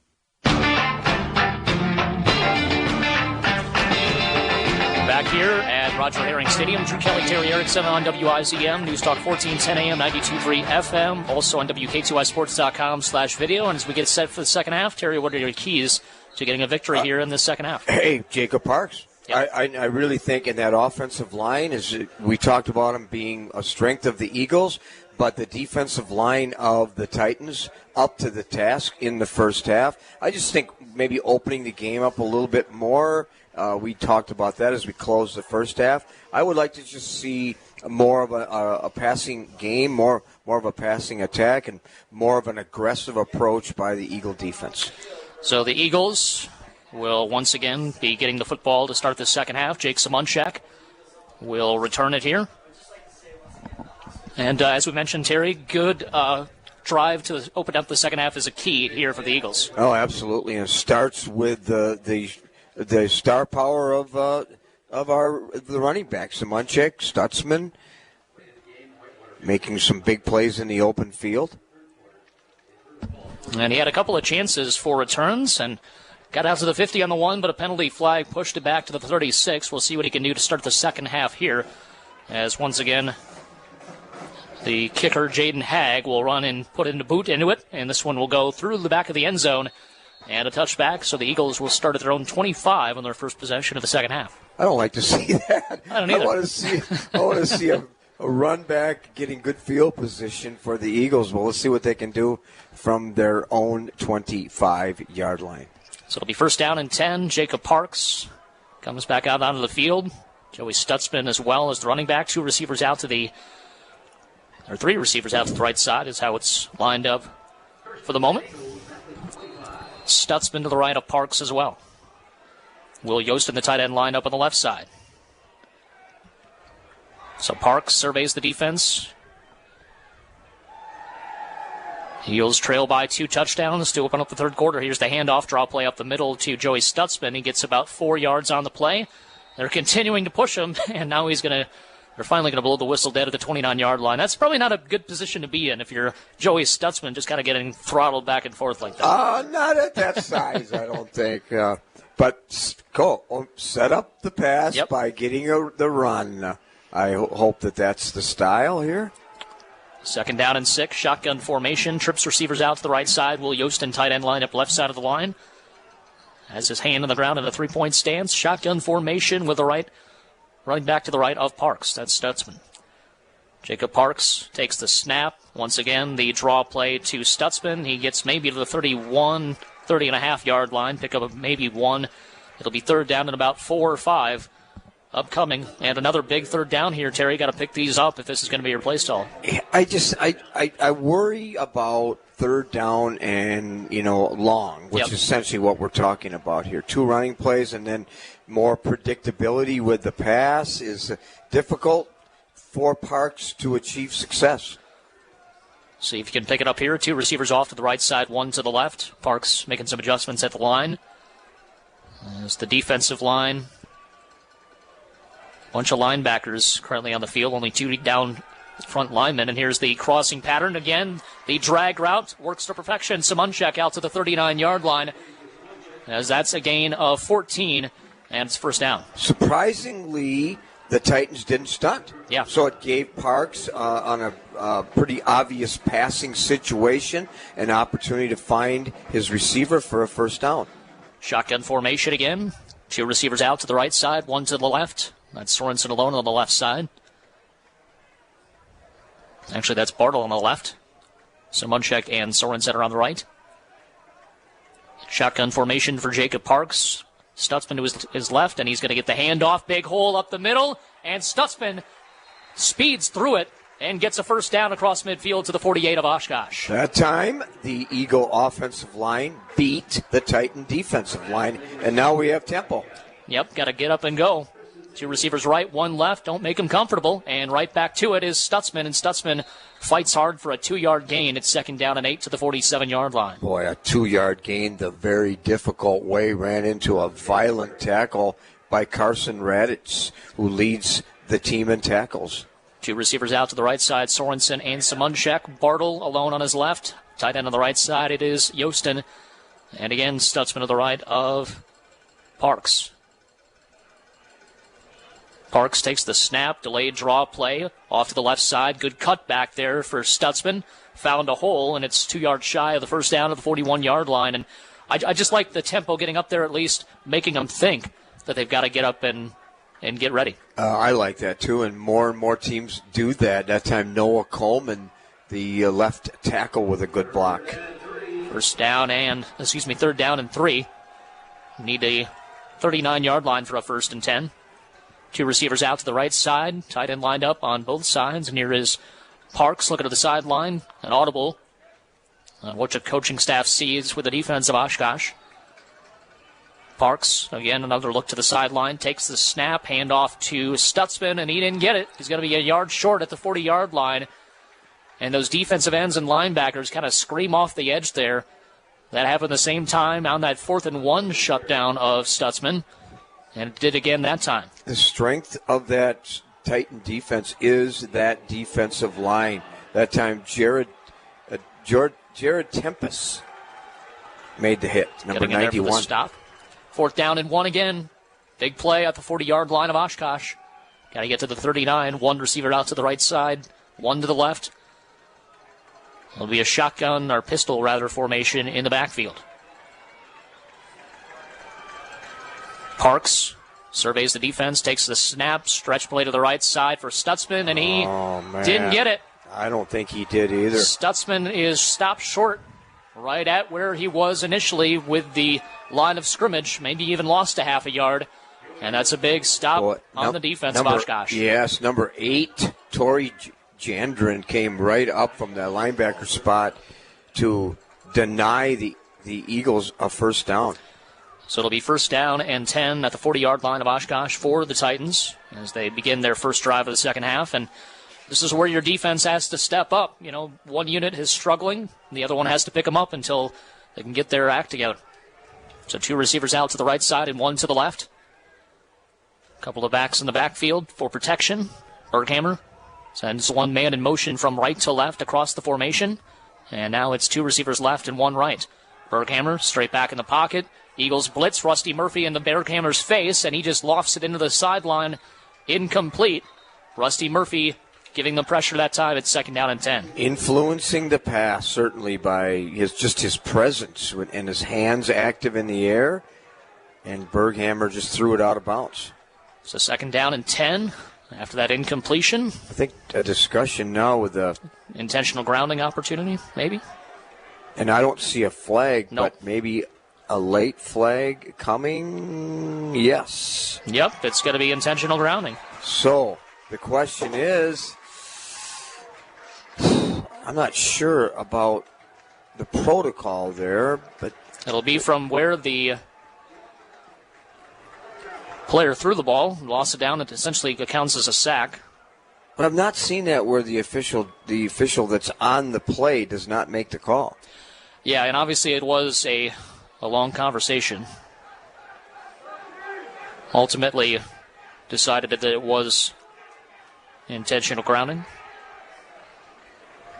It looked like there was no receivers over there, right. But you'd think the official would immediately recognize that. As it stands, it's a good play for the Eagle defense. As we mentioned, basically results in a sack. 2nd down and long. 2nd and 17 at the 33-yard line. Here is a whistle before the snap. And we got a timeout called by Oshkosh. So the Titans take a timeout. We'll take one as well. This is college football on WIZM. Saturdays from 6 until 10, we get together and buy and sell and trade, have some coffee, have some laughs. Hey, it's fun. It's easy. It's free. No matter what you're looking for, you can make that deal on Mike's Market. So keep the phone number handy, call in right away, and if time allows, then call back in later. Saturday mornings from 6 till 10, it's Mike's Market. Heard exclusively on the station that has the best talk radio on either dial. News Talk 1410 AM and 92.3 FM.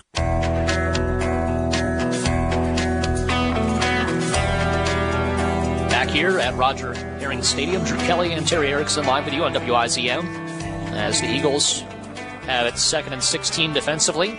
Oshkosh offensively with 10:40 to go in the third quarter. Eagles already were turned over on downs at their 40-yard line of Oshkosh, trying to get a punt back to them and get this score closer. They're down by 2 scores.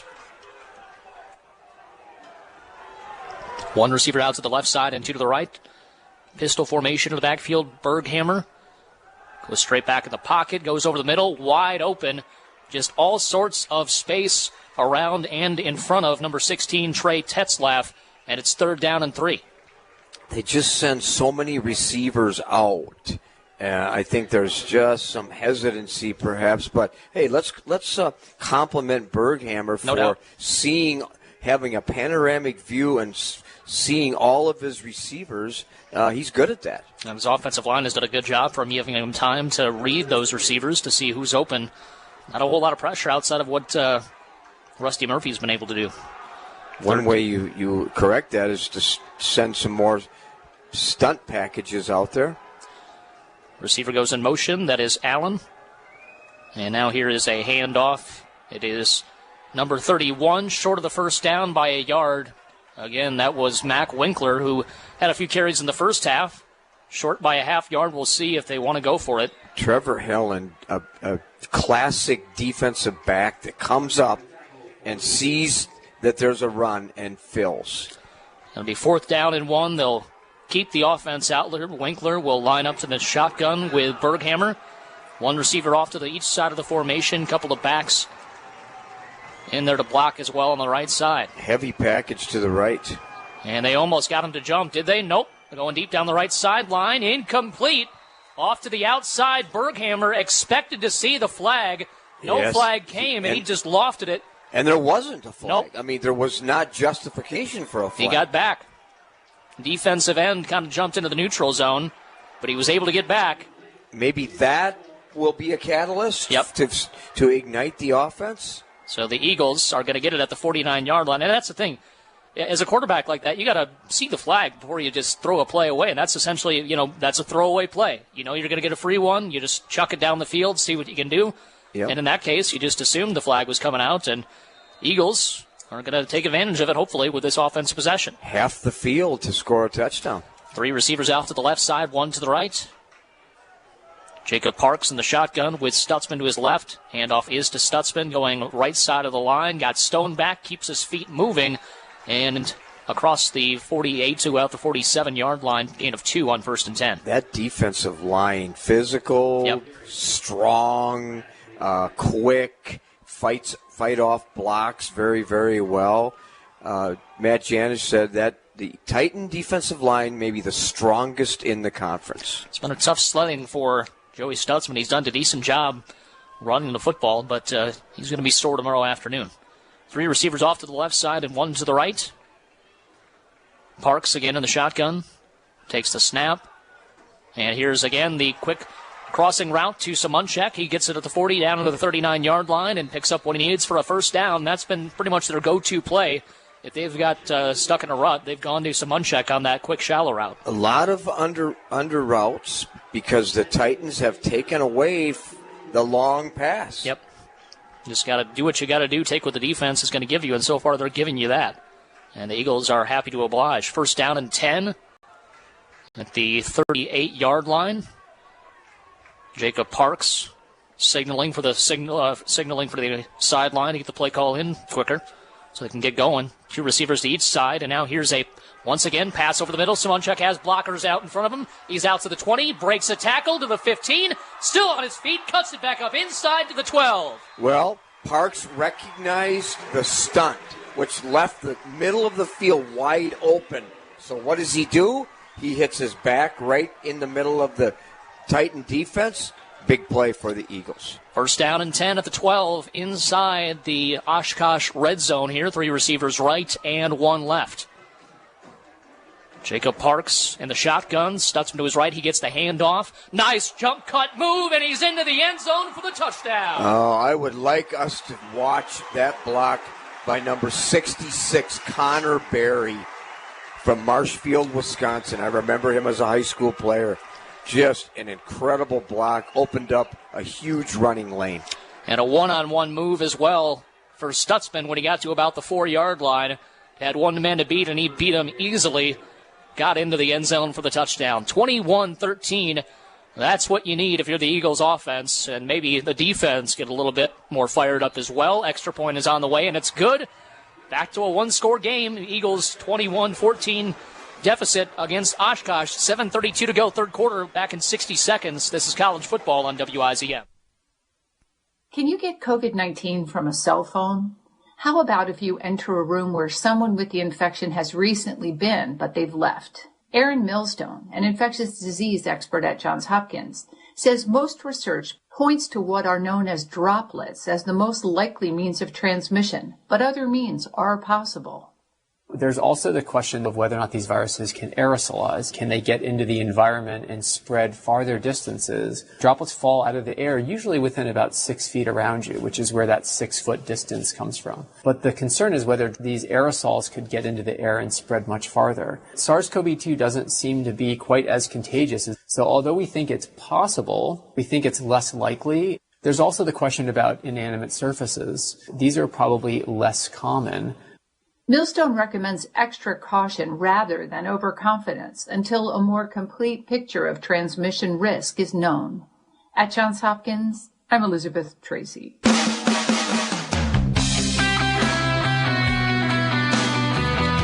Back here at Roger Herring Stadium, Drew Kelly, Terry Erickson, 21-14, Oshkosh with the lead with 7:32 to go, third quarter.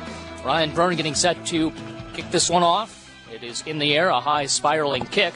Going to be taken up to 10 by number 10, Jalen Grant, and he's out across the 25 and thrown back by about 5 Eagles at about the 27-yard line, and that's where the Oshkosh Titans will take over. You know, that last score started with the defense giving Parks half the field to work with, and consequently he took advantage of field position. Good play calling, and Eagles on the board. 4 plays, 49 yards, a minute 39 on the clock off, and Stutzman got in from 12 yards away in order to get that touchdown. So Berghammer back out there for the offense. 2 receivers lined up to the left side, 1 to the right, including Terrell Carey, their kick returner. He goes in motion across the formation. Now lines up as a tight end on the right. And now here is a handoff up the middle to McCudden. McCudden hadn't seen him for a while, and he gets 9 on the first play from scrimmage. Yeah, pretty good run for the first down, 9 yards. Against say he's going to get the first down. With that offensive line. 9, or just 10 yards and no inches, I think. He got exactly 10 yards. First down at 10 with 2 receivers, 2 up men in the blockers. in the backfield, and here is the handoff again to McCudden. He bounces off an Eagle and fights and scratches his way to the 40-yard line. Pickup of 3 on 1st and 10. Second down and 7 upcoming. Just taking a look at Terrell Carey with pink gloves. I noticed that. I don't know what's it. I'd like to know the story behind that. The symbolism of pink gloves on. 3 receivers off to the left side, none to the right. Pistol formation to the backfield. And here's Berghammer. He's going to hand it off to McCudden again, go up the middle, and he fights his way across the 45 to the 46-yard line. He does not go down easily, and it's going to be 3rd down and 1. Titans are saying, we're going to run the ball. Stop us. Yep. That's what they've done so far, is run the ball. We'll see if the Eagles can get a stop here on 3rd down and 1. One receiver going to be lined up to the left side of the formation. That's Mitch Garand. One-on-one with Kate Osborne. Here is the run to the left side. It is number 3, Berghammer. He's able to turn the corner and is going out of bounds, stumbled over his own 2 feet, gets out to about the 42-yard line of the Eagles, so that's a 1st down. There was no question in his mind what he was going to do. Maybe that's why he was WIAC Player of the Week last week, because of the way he ran and threw the ball against Platteville. I think that probably tells you. 1st down and 10 at the 45-yard line. They say he stepped out of bounds prior to that. One receiver out to each side. A couple of up men in the backfield as well. Pistol formation otherwise in the backfield. Berghammer takes the snap. Straight back in the pocket. Has some time. Fires to the right side. It's going to be incomplete. Great coverage on the play. Hand fighting. Number 21. Once again for UWL. That was Brad Tobin. Brad Tobin, we talked about him in the pregame, about he's Mr. Versatile. But I like that call. I like that no call because there was a little contact. The official looked at it closely and didn't throw his flag. 2nd down and 10. Last week, there would have been a flag. Yeah, there would have been multiple flags. Yeah. 2nd down and 10. Tobin doing a little offense and defense here. Playing good corner. Also the 2nd string running it back behind Joey Stutzman. Here is the pistol formation. Berghammer had to go down to the ground to get the football after the low snap, and he fires a strike on an out pattern to the 38-yard line there. Catch made by number 4 for the Riverhawks. Well, the Titans, rather. Yeah. Well, look at his size, 6'4". I mean, he just using that frame to shield the defense, and it worked. Kushabuski with his 2nd catch of the game, 3rd down and 3. One receiver out to each side, I formation in the backfield. Berghammer under center, play action fake, rolls out to the right side. Eagles chasing him, and it's going to be and no, it's incomplete.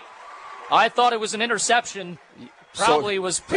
Trevor Helen thought it was an interception too. He had his hands on it. I think everybody below us in the stands thought it was an interception.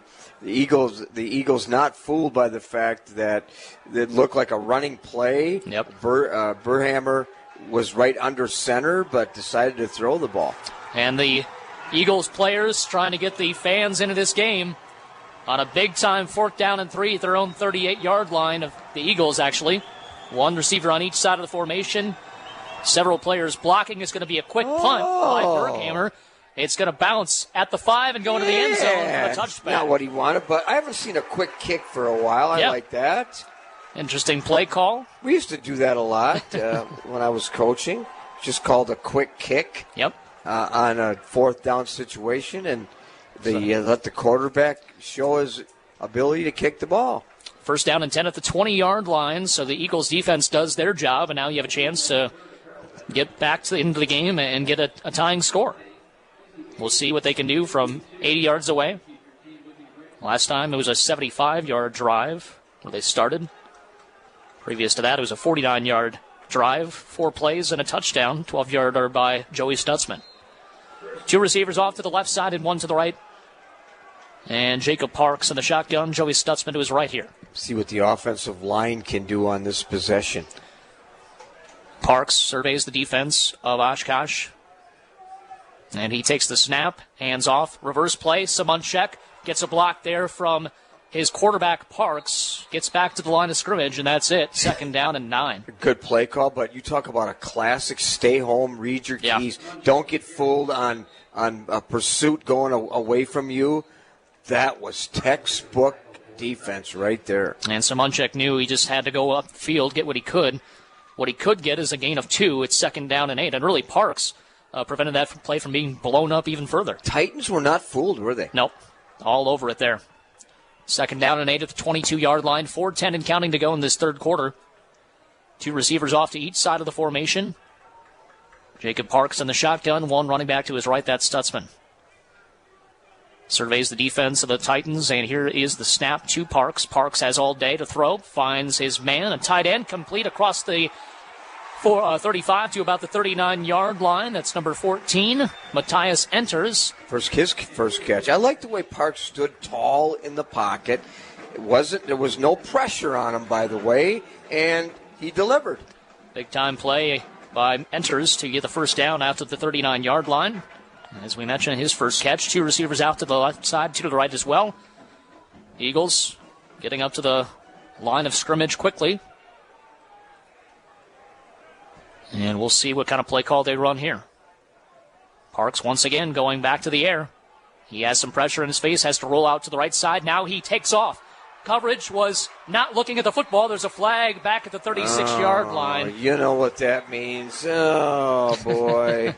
Parks using poise, using his eyes, deciding to run the ball, and it's going to get called back. So the Eagles, frustration shown on Parks there, as you could tell he thought he had a big-time play. It's going to be at the 38-yard line, so it's going to be about 2nd and 21. Yes. So we'll see if the Eagles can recover from that. Coach Janis not happy about that one either. No. Called on number 76, Noah Coleman. Ball on the 29-yard line. So it'll be 1st down and 20 officially. I say it's officially at the line of scrimmage where that penalty was. 2 receivers off to the left side, 2 to the right. Critical penalty. Yep. Got a rebound here if you're UWL. You had the momentum. This kind of dampens the parade of what had been all the momentum the last few possessions. And here is Parks standing tall in the pocket again. And Matthias Enters again, gets the catch. And he has a lot of room in front of him. Out across midfield to the 46, make it the 45-yard line of Oshkosh. That penalty did not break the momentum. Parks said, if you would have called something like that on me, I'm just going to come back and throw it on the other side of the field. Oh, what a great first down. Great catch as well. Matthias Enters kind of had to maneuver his body to make that catch and then able to get up the field as well. Was he wide open or He what? was wide open, no doubt. A breakdown in coverage. Trips receivers right, 1 left, shotgun formation. Here's the handoff to Stutzman. Big hole by the offensive line. Stutzman quickly knifes through the second level, and he's out to the 39-yard line. Nice surge by that offensive line. Number 74, Cole Greco, led the way. 4 receivers set on the field again, 3 to the right, 1 to the left. Shotgun formation for the Eagles. 2:18 to go and counting in this third quarter. Here's the handoff to Stutzman. Stutzman somehow got out of the backfield and just falls ahead to the 38-yard line.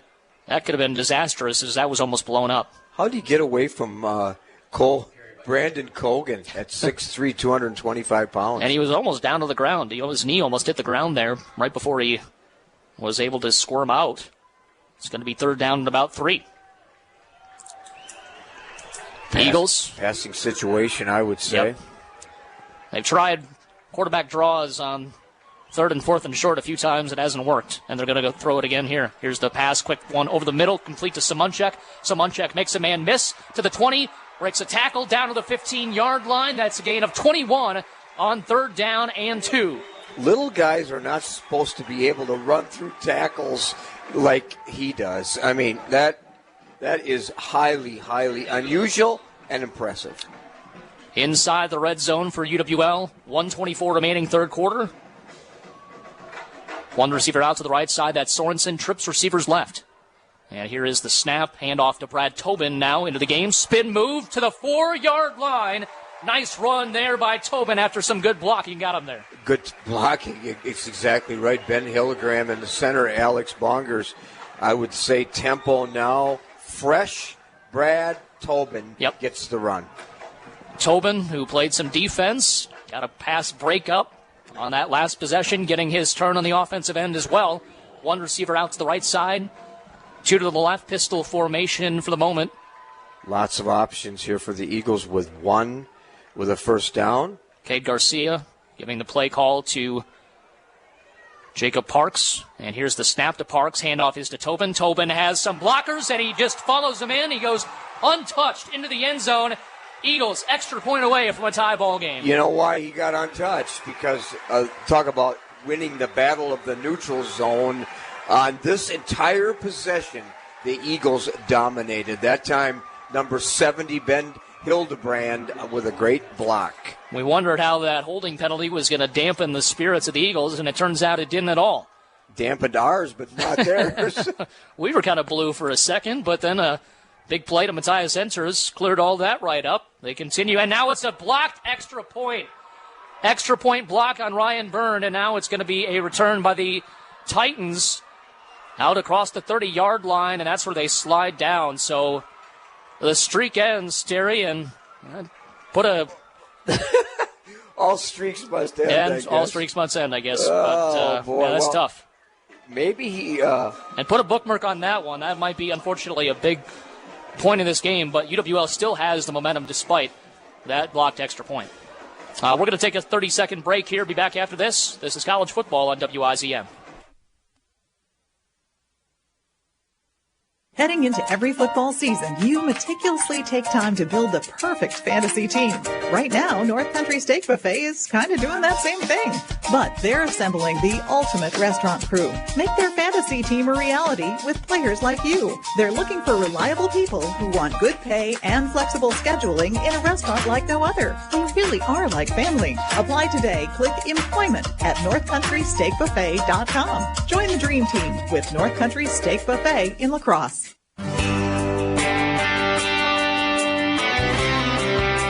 Back here at Roger Herring Stadium, Drew Kelly, Terry Erickson live with you on WIZM. 13 unanswered points by the Eagles, 41 seconds left in the third quarter. And UWL back in it emotionally, physically, everything. And they'll give an opportunity to Oshkosh again to get a return. Ryan Byrne will run up for the kick. And he booms it off his right foot. Return from the 5-yard line, caught there by Jalen Grant. And a big block springs him another 7 yards. He's out to the 27-yard line and tackled there by the special teams of the Eagles. Followed his blockers very, very well, trying to find a running lane up the middle. Did a good job. Tackled by number 40, who's got 2 open field tackles this afternoon. Jake Shara from New Berlin Eisenhower. Terrell Carey, his fellow return man, got him a huge collision to spring him a few more extra yards. 26-yard line, rather, where is where they would say is where they say the football is. 2 receivers out to the right side, 1 to the left, pistol formation. Berghammer hands it off up the middle, and that's number 5. That is Gerhardt's, and he gets hardly anything, maybe a gain of 2 or 3 to the 29-yard line. Got hardly anything because 2 weeks in a row, Ryan Danes on the D3 team of the week nationally on the tackle, and we're about ready to end this third quarter. 12 seconds to go. They don't have to run another play if they don't want to. Let's see if they decide to try a quick one. 7 seconds to go. Berghammer doesn't seem to be in too much hurry, and they are going to snap it one final time. Handoff up the middle. Good job dancing and weaving is Gerhardt's, and he's going to pick up 6, and that's going to be a yard shy of the first down. End of the third quarter, 21-20. Eagles outscored the Titans 13-0 there in that third. We're back in 60 seconds for the fourth quarter. This is college football on WIZM. Cooley Region Cooks, every Thursday from 10 to 11. Hi, this is Mike Hayes. I host that program and always look forward to it because we're pushing the envelope a little bit. My dad used to say, if you're not having fun in the kitchen, you're doing it wrong. You've got to eat. You got to figure out a way to make it fun and tasty for everybody in your family. That's exactly the goal for Cooley Region Cooks. I hope you can join us. Maybe we can help push the envelope in your family. And certainly we'll have fun in the kitchen. That's the goal. Cooley Region Cooks, Thursdays 10 to 11 on WISM. I adopted Bento in 2010 from a shelter. This cat makes me make art. He's always motivating me to draw pictures of him. He just is motivating artistically. He's my best friend, but a lot of people know him as Keyboard Cat. Keyboard Cat, YouTube star and shelter pet. Amazing adoption stories start in shelters. Start yours today. Visit theshelterpetproject.org to find a pet near you. Brought to you by Maddie's Fund, the Humane Society of the United States, and the Ad Council.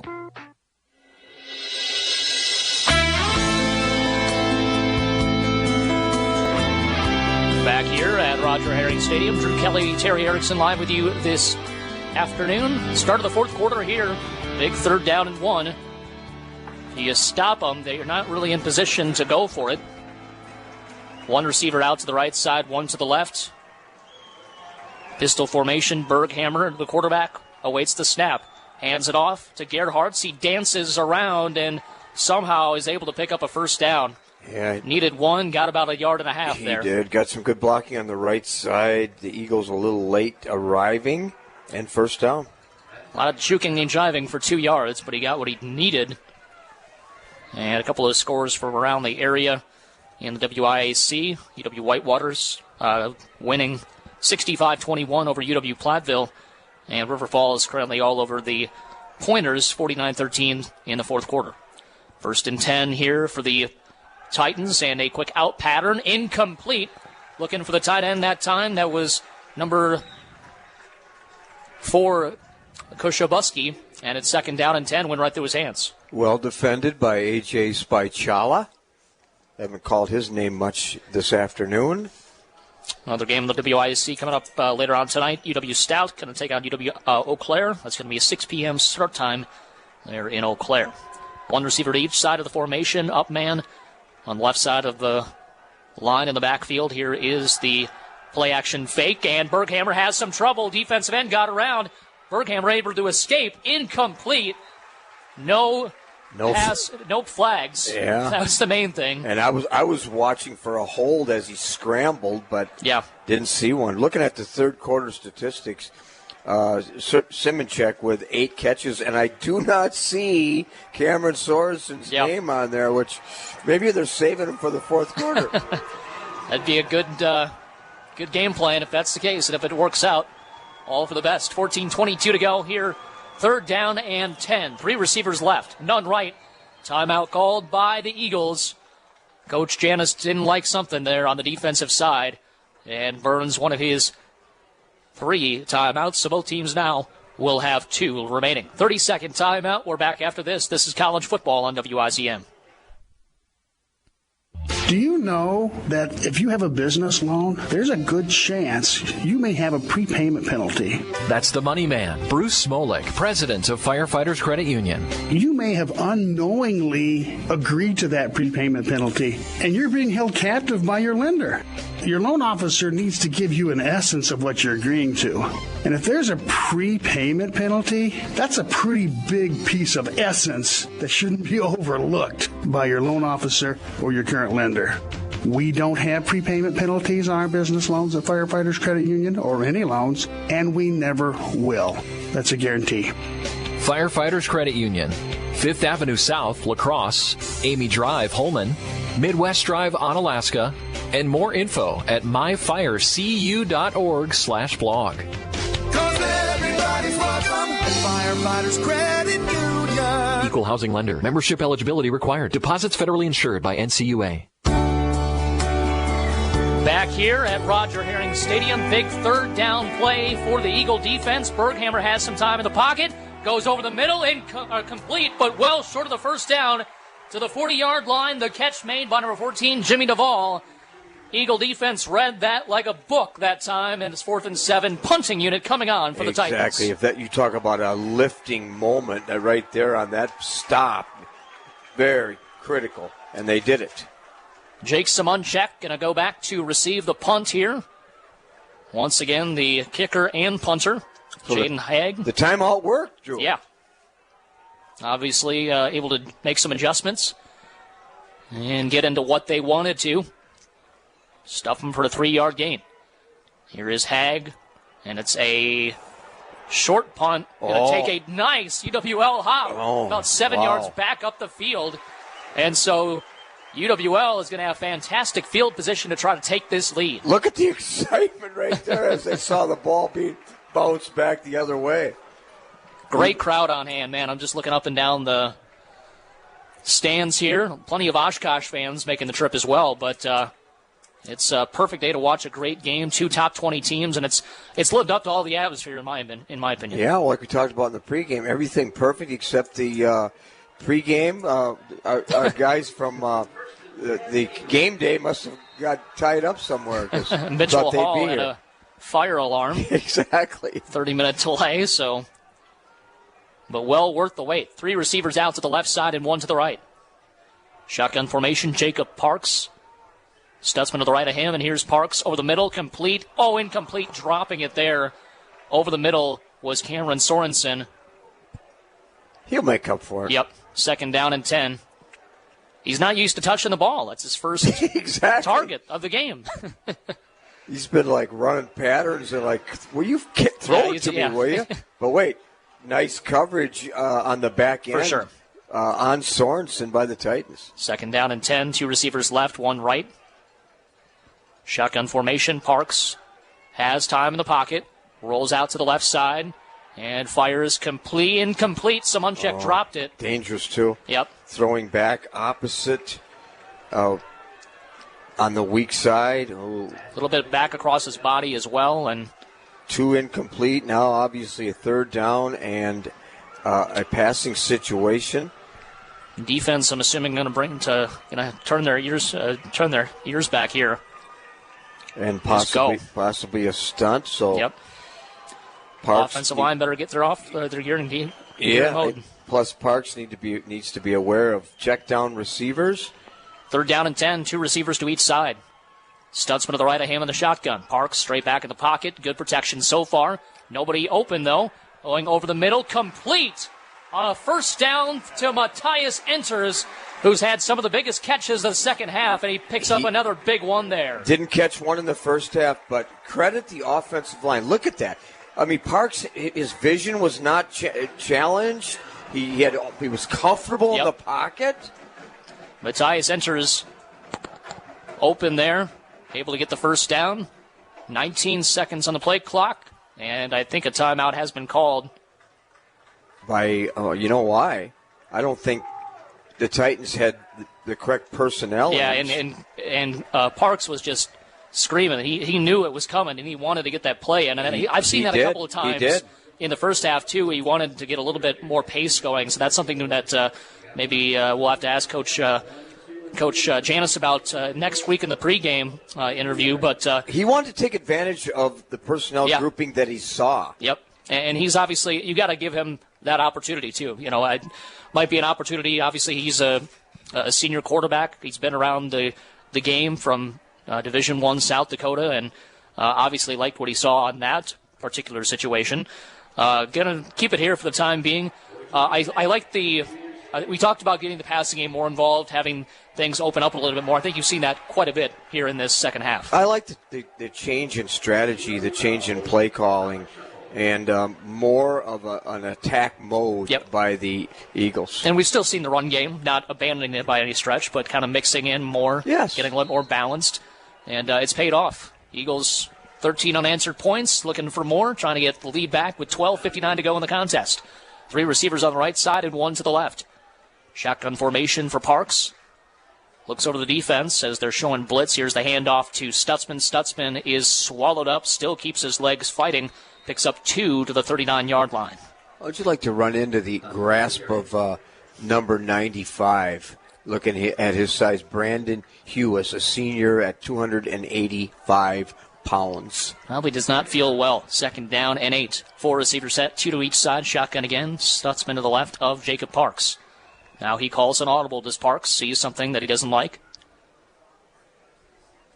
And they'll go back to the sideline for a new play call. Been a lot of a game of adjustments. There's been a lot of chess going on at the line of scrimmage for both these coaching staffs. Just back and forth. Here's the quick pass out to Samunchak. Samunchak to the 35-yard line. 30. Makes a man miss. Gets down to the 28. And a 1st down for UWL. using his teammate, number 18, Cameron Sorensen, as a blocker. Yep. Now, I'm sure Cameron Sorensen would rather be a receiver, but that time an effective block by Cameron Sorensen. First down and 10 at the 28-yard line. 3 receivers out to the right side, 1 to the left. And here comes the next play here from scrimmage. First down and 10. It's going to be a handoff to Stutzman, going nowhere there, as the Titans really bottled that one up from the beginning. Second down and 9. Yeah, a little bit of a now change in personnel again. And that defensive line, keeping those players fresh. We talk about players stepping up and seeing increased roles. I think we're going to see more roles for Matthias Enters. You know, we saw it for Ryan Bartle, obviously, getting the start today. He's got a couple of catches to his credit. Matthias Enters has proven he is more than capable of getting some playing time as well. Here is Jacob Parks having some time in the pocket, goes over the middle, caught at the 10-yard line. Matthias Enters again to the 5, and there's going to be a holding penalty, of course, bringing it back. And is that why Jacob Parks had so much time? Well, yeah, it was. And he was getting pressure at the very end, just kind of had to let it go. Good individual effort by Matthias Enters. I like the protection. Chop block there. It's going to be a 15-yarder. That's going to be a tough one. I heard him say number 76. And that is number 76. Noah Coleman. Yep. Left tackle there. Trying to keep those defensive ends from getting around the edge. So it'll be second down and 25. Last time there was a big penalty. UWL responded with a 25-yard pass to Matthias Enters. We'll see what they can do now here. Coach McGlenn, Drew, talking to the official on the sideline, the tremendous offensive line coach, extremely upset. Ball on the 43-yard line. First down and a second down and long. Got to get to the 18-yard line. 3 receivers out to the right side, 2 to the left, 5 receivers set here. Once again, Jacob Parks looks to the sideline for the play call. And you want to get at least 13 or 14, make it third down and about 10 or 11. Make it somewhat manageable here. Parks, pressure from the outside, over the middle, incomplete, batted up into the air. Ooh, I thought that was catchable. Yep, kind of diving for it that time was Enters, and he's unable to come down with it. Going to bring up third down and 25 at the Oshkosh 43-yard line. Jeez, I hope we don't have to look at that penalty as one of the key factors in this game. Yep. Things were looking good until that point, and obviously a big play that was taken off the board because of it. 2 receivers off to the left side, 2 to the right as well. Stutzman will be the running back in the shotgun with Jacob Parks. He's off to his left. And the Eagles looking to at least get into field goal range. At least you got a pretty good leg in Ryan Byrne. Parks looking for something. There's a flag down on the field at about the 30-yard line. He's still dancing around. Finally gets to the outside. He's near the line of scrimmage. And he just stops on a dime, puts up the pass. It's going to be incomplete. We got so much going on there. There was nobody open for about probably 15, 20 seconds. Parks was running around with a chicken with a chicken with his head cut off. But he ran, about 100 yards, back and forth. Gosh. But didn't go very far, and I don't Eagles, like the looks of that penalty either. Eagles coaching staff are kind of thinking it might be a defensive holding call. Yes, it is. That is. And that's going to be an automatic first down as well. That is huge. 10-yard penalty from third down and 25. Now the refs are conferencing. One day you're picking grapes, and the next day you're drinking wine. You don't remember that? That is true. Still conversing to see what the situation will be here. Let's get it straight, guys. Yep. Obviously, big game, big time in the game. Got to make sure everything is what it should be. You know, the bigger the game, the more the officials need to step up. Yep. I'm talking about me if I'm working games. The bigger the game, the more you need to be in the game as an official and maybe get out of the way and let players play and call only what's necessary. Third down and 25 to first down and 10, and the penalty gets it to the 33-yard line of the Titans. 2 receivers off to the right side and 1 to the left. The officials give it away or take it away, and they give it right back to UWL there. After Coach McGlenn was not happy about the chop block. Maybe he planted a seed, like, right. Huh? Shotgun formation for Jacob Parks here.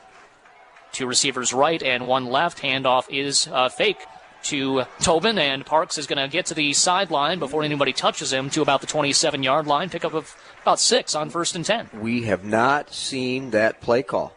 Nope. First time in about 2-3 weeks, actually. Notice how the officials are hustling back because they know if they don't, they just break tempo.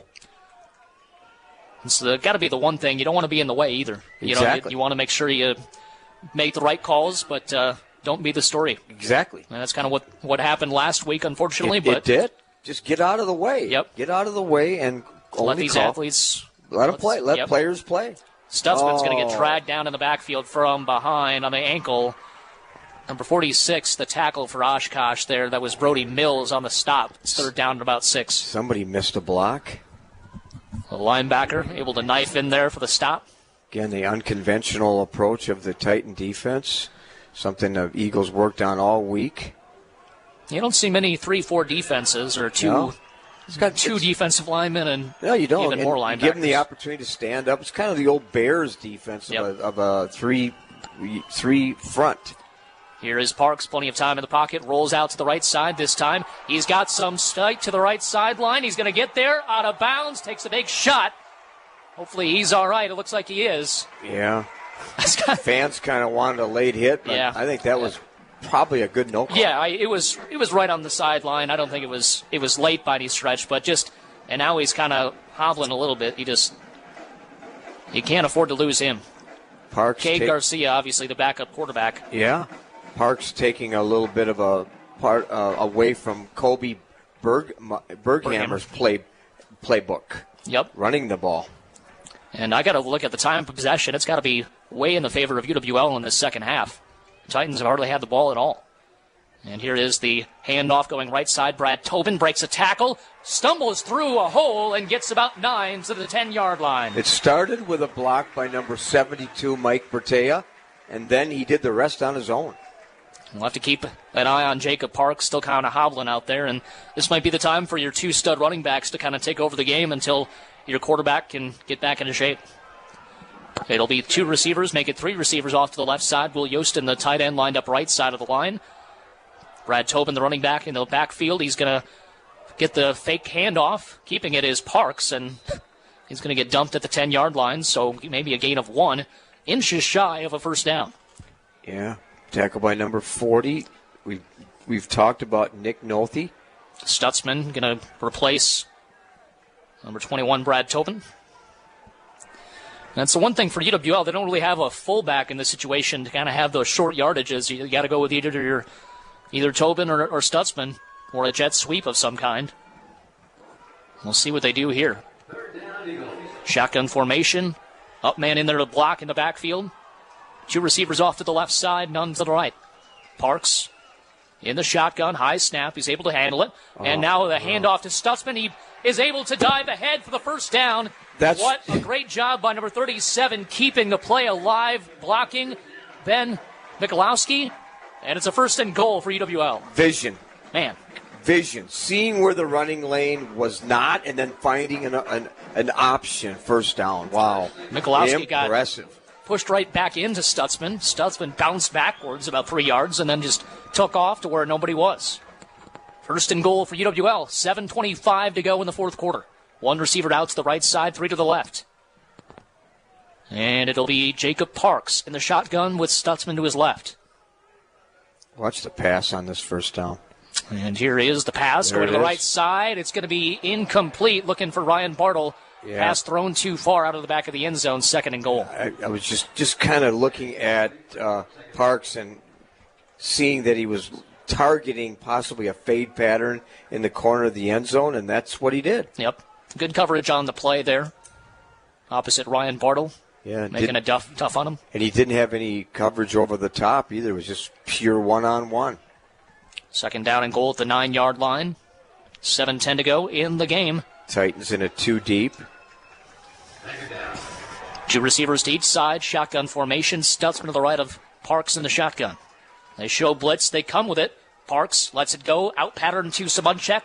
And he's tackled at about the 6-yard line. Gain of 3. Going to be 3rd down and goal. Oh, critical play here. Look like the ball was either influenced or tipped on that pass. Yep. And Samunchek had to go backwards almost to get to the ball instead of just going right down the line. Going to be 3rd down and goal at the 6. This is a huge play here. In comes Yostin to solidify that offensive line. Maybe just sneak him out this time and throw it to him. 1 receiver right, 2 left, bunched up. And here is the pivotal 3rd down play. Parks surveys the defense, hands it off to Stutzman, tries to squeeze through a hole, gets to about the 3. Going to be short there, going to be 4th down and goal, and now decision time for head coach Matt Janis, and not much of a decision at all. You got to take the points, get the lead. Absolutely. 6:12 to go, 6:10 as the clock continues to run here. I think that was a strategy on that running play, too. Not taking any chances. Give the ball to your running back, set up for a field goal. Ryan Byrne in there for the field goal, which is essentially an extra point here at the 3-yard line. And it's a higher than usual snap, but the hold is perfect, and the kick is right and through. And the height was where it should have been. The height was a difference on the extra point, but that time, not a problem at all. It's 23-21. Eagles, 16 unanswered points, take the lead back in 60 seconds. This is college football on WIZM. Midwest Family Entertainment. Music, lighting, decorations, everything should be perfect for your big day. Midwest Family Entertainment can help bring your vision to life. From our DJ services to a personalized digital photo booth, uplighting, custom light projection, signage, dance floor decals. Let us help create and achieve the wedding of your dreams. Set up a complimentary virtual consultation now. Head to our website and click reservation. MidwestFamilyEntertainment.com. Get the latest news updates each day when you become a WIZM Insider. You'll get the latest from WIZM News delivered to your inbox each morning. It's the latest local news right in the palm of your hand. Brought to you by Wafer, and it's absolutely free. Just log on to the WIZM website, WIZMnews.com today, and get signed up to become a WIZM Insider. Then each day, you'll be the first to get the latest news from WIZMnews.com. You'll never miss a thing, and you'll find out about special WIZM events. Get registered today and get the news you need when you need it. Compliments of Wafer. 17 plays, 50 yards, and again a field goal by Ryan Byrne, 20 yards away. Byrne getting set to kick this one away. It's a high end-over-end kick. No Moss for returns as far as that one. It's going out of the back of the end zone. And it'll be 1st and 10 at the 25-yard line for the Titans. What do you think of that? 7 minutes and 43 seconds eating up that clock in the 4th quarter? That sounds like a plan. It sounds like something that the coaching staff wanted. It's a Hollywood script. Yeah, it definitely is. They only wish they could have ended it with a touchdown, but they do take the lead on that. And so the Eagles need to get their defense to give up a couple more stops here. We've had a couple of big stops for the defense so far. 3 receivers out to the left side, 2 to the right, 5 receiver set. Berghammer in the shotgun formation. Eagles show blitz, they come. Goes out to the flat, incomplete on the out pattern, looking for number 28, Terrell Carey, and it's 2nd down and 10. It had to have been those pink gloves that caused him to drop it.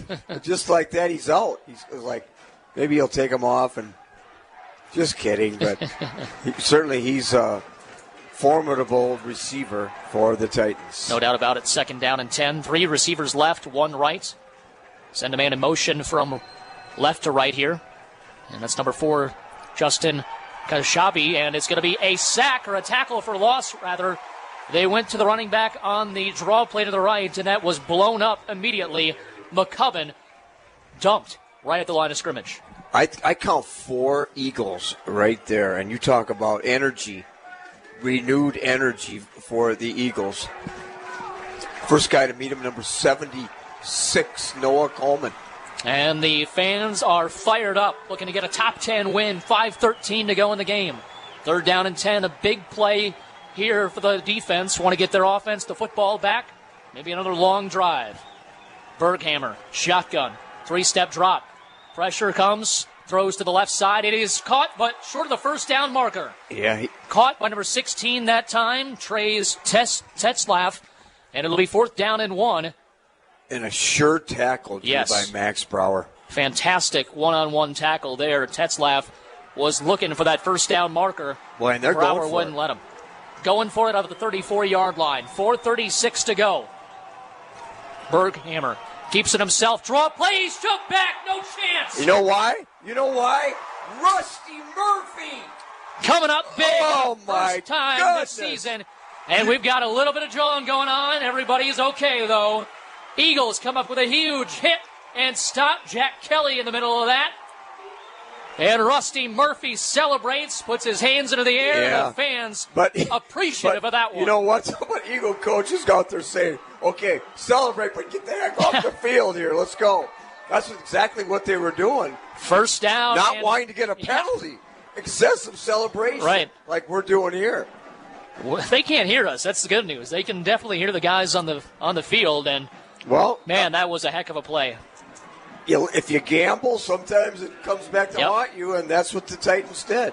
First down and 10. Big change of momentum here for the Eagles. Can they capitalize, get themselves a 9-point lead? Ball security, one of the key factors. I'd go deep here. We'll see what Coach Janis does. I would, too. And he hands it off to Stutzman. A couple of penalties fly. Going to be a holding penalty.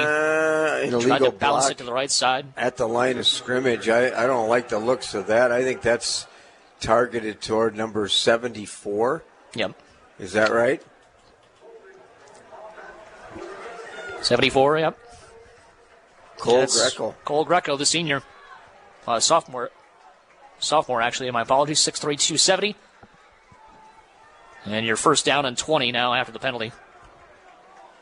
A little speed bump, but nothing to be too concerned about. Our colleagues across the way were smiling, and now they're not smiling so much. We're talking about the broadcast crew from Oshkosh. Yeah. First down and 20 here. 2 receivers make it 3 out to the left side, none to the right. Shotgun formation for the Eagles. Parks looks to the sideline for the play call and gives some adjustments and instructions to his offensive lineman. 4:05 and counting to go here in this fourth quarter. And here is the draw play, right side. It is Stutzman. Stutzman gets a block, dancing through a couple of defenders, and he gets to the 30-yard line. Got most of and more of that holding yardage back. It's 2nd down and 7. A stretch play to the boundary side, and he made it a lot of it himself by juking, changing directions, keeping those feet active. And the Eagles, 2nd down and 6. Picked up 12 yards there. So get it back. 3:29 to go. Eagles looking for a top 10 win here at Roger Herring Stadium. 3 receivers out to the left side, none to the right. Shotgun formation. Jacob Parks hands it off to Stutzman again. He's got a big hole right sideline. He gets through a couple of defenders' tackles. He looks like he was almost picked up, and he's still going to the 11-yard line. You can pick Did he me get up, did he get a piggyback ride on the defender? How about this? You can pick me up, but you're not going to stop me because I'm just going to keep going towards the goal line. I think he got picked up. That's the first time I've seen a tackle like that for a while. And it actually, he went backwards. The defender went backwards with him. Man. He did. That was fun. That was impressive. Brad Tobin in there. And first down and 10 for the Eagles at the 11, just outside the 10-yard line. So I have to get to the first, can get a first down to the 1. But they want 6 points here. 2:39 and counting. Trips to the wide side. None to the right. And here is Parks. He's going to hand it off to Tobin. Has some blockers ahead of him. Bounces off one defender. Reaches for the goal line, and he's down to the 1. And that's going to be enough for a first down. If you have a question why Tobin is getting excessive playing time, there you go. Yep. They just do something different. Obviously, they're a similar type of playing style, but they each bring that type of momentum to the team that is tough to replicate. And if you have two guys like that, you got to give them the playing time they deserve. So first down and goal. Actually, they get it second down in inches. So second and short at the 1. I think we're going to bring that crew in and get a measurement. I think so. That's what they're preparing for here. Regardless, 1 yard to go for a touchdown here. 23-21, 2:01 to go here in this fourth quarter. And obviously a touchdown, and more importantly, the extra point would be a big-time nail and would be an overall coffin, and it's going to be a first down. By football. Didn't look that close from our perspective. 2:03 to go. First and goal at the 1 yard line.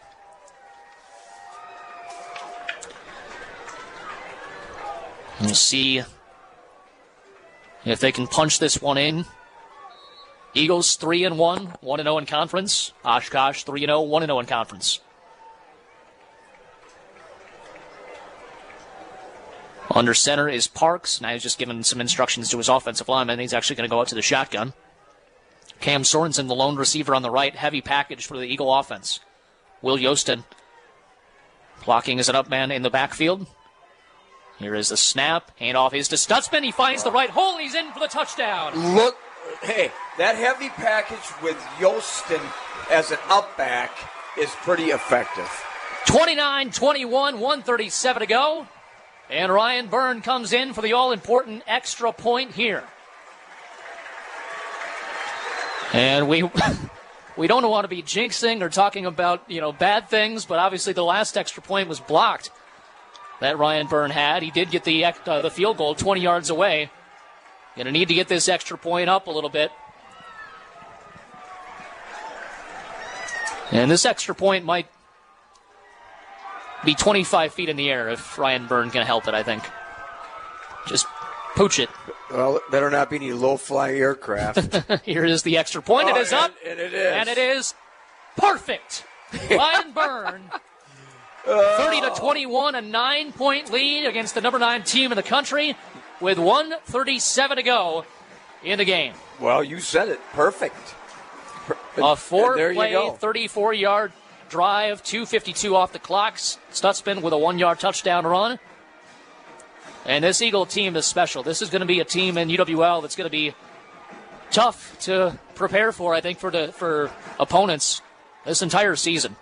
It's just something, and you've mentioned it, the camaraderie, the relationships, the chemistry they have. It seems like a different team. Oh, the culture, and I see it in practice. Yep. I see it in the body language of the players. And I know we're not finished with this game yet, but I just see a different kind of culture and a different kind of support. And you said the cohesive culture is certainly prevalent. Yep.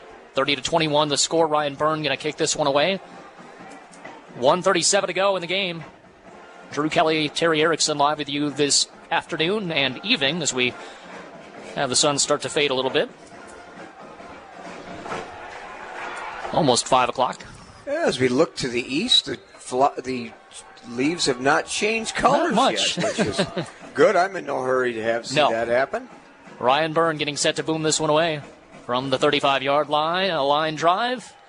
And it'll be bounced at the 3-yard line, picked up on a hop by number 10, Jalen Grant. And Grant is clotheslined at the 26-yard line, and there's no flag. Now here it goes. Oh, there should be. Man. Oh. That was a little iffy. I would say not malicious, but pretty violent. Yeah. And certainly violent. A call that you need to make. Yep. Almost de-heading. Yeah. We'll see. Return man. They're saying there's no foul on the play. Oh my gosh. What? Maybe just a high tackle? I thought he got him around the throat, which, contact the head or neck area. But I didn't see any reaction from the Titan sideline, though. Yeah. The players near him were a little bit fed up, but first down and 10 anyway, 1:30 to go in this game.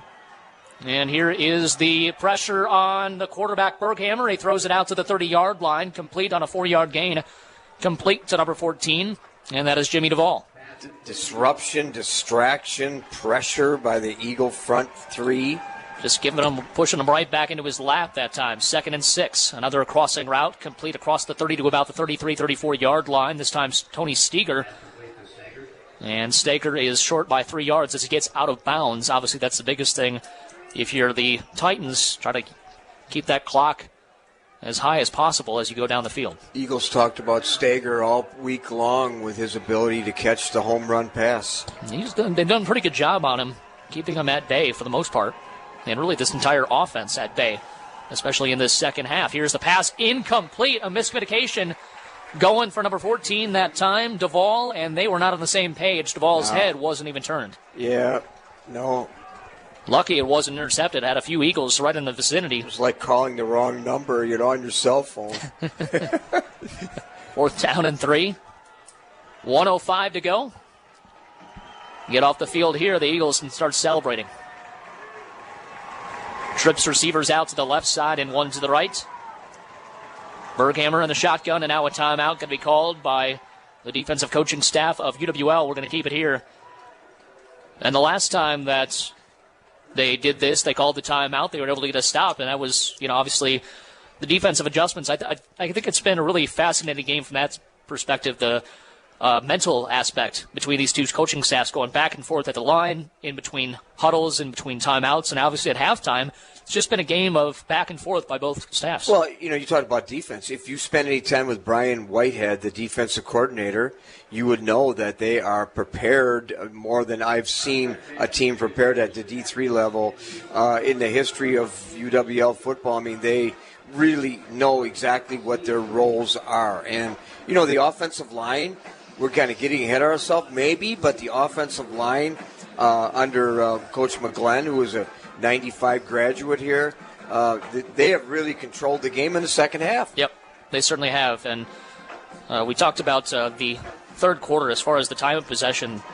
It jumped to UWL's favor. It was a couple of minutes in the favor of Oshkosh. At the end of the third quarter, it was 23-38 to 21-22, so we'll see what the end of the game looks like as far as that statistic. 4th down and 3. Berghammer with time over the middle. Incomplete, going for his tight end, and it was broken up by guess who? Rusty Murphy in there, also number 1, Jack Kelly. And it's turned over on downs for the Eagle defense, and the offense will go on the field for the final 1 minute of the game. Yeah, the defense won that battle, no question about it. Disrupted the entire sequence of plays. Going to be 1st down and 10 for the Eagles. See if the Titans want to give some timeouts. Obviously 25 seconds on the play clock for each play, so should just be a couple of kneel downs. Eagle 1st down. We'll see here.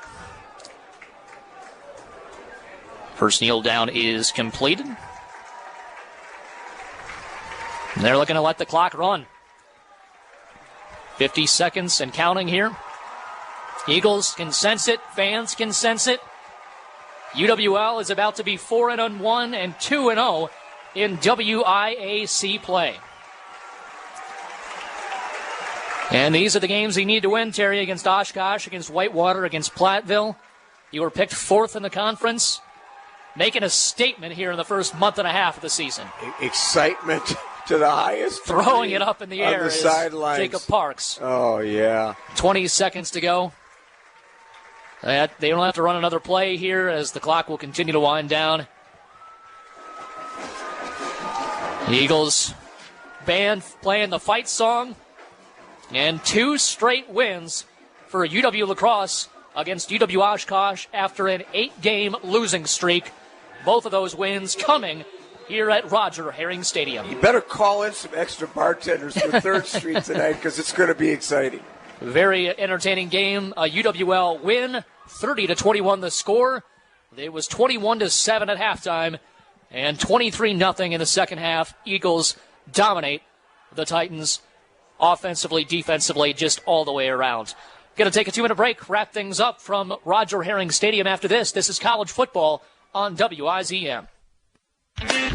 My name's Bryce Crowley. I'm a design consultant, project manager for Kitchen Solvers. And I'm Jim from Sign Pro. We've got both vans that we use to operate. Yeah, they're both wrapped. Good design is something we really appreciate. We've got big graphics on them, big colorful kitchen pictures that draw people's attention, and we have people call all the time. Yeah, we saw your van. We want you to come look at our kitchen. So, you know, Bryce, you bring up a really good point. You don't need a huge fleet to make vehicle wrapping effective. You have 2 vans wrapped, but they still really impact your image. Image is everything when it comes to a business. Get compliments on them all the time. A good vehicle wrap is an investment in your business. Yeah, most definitely investment. I mean, like I say, we get calls frequently that people saw our van, and that's how we get the word of mouth. My dad, that's basically his office.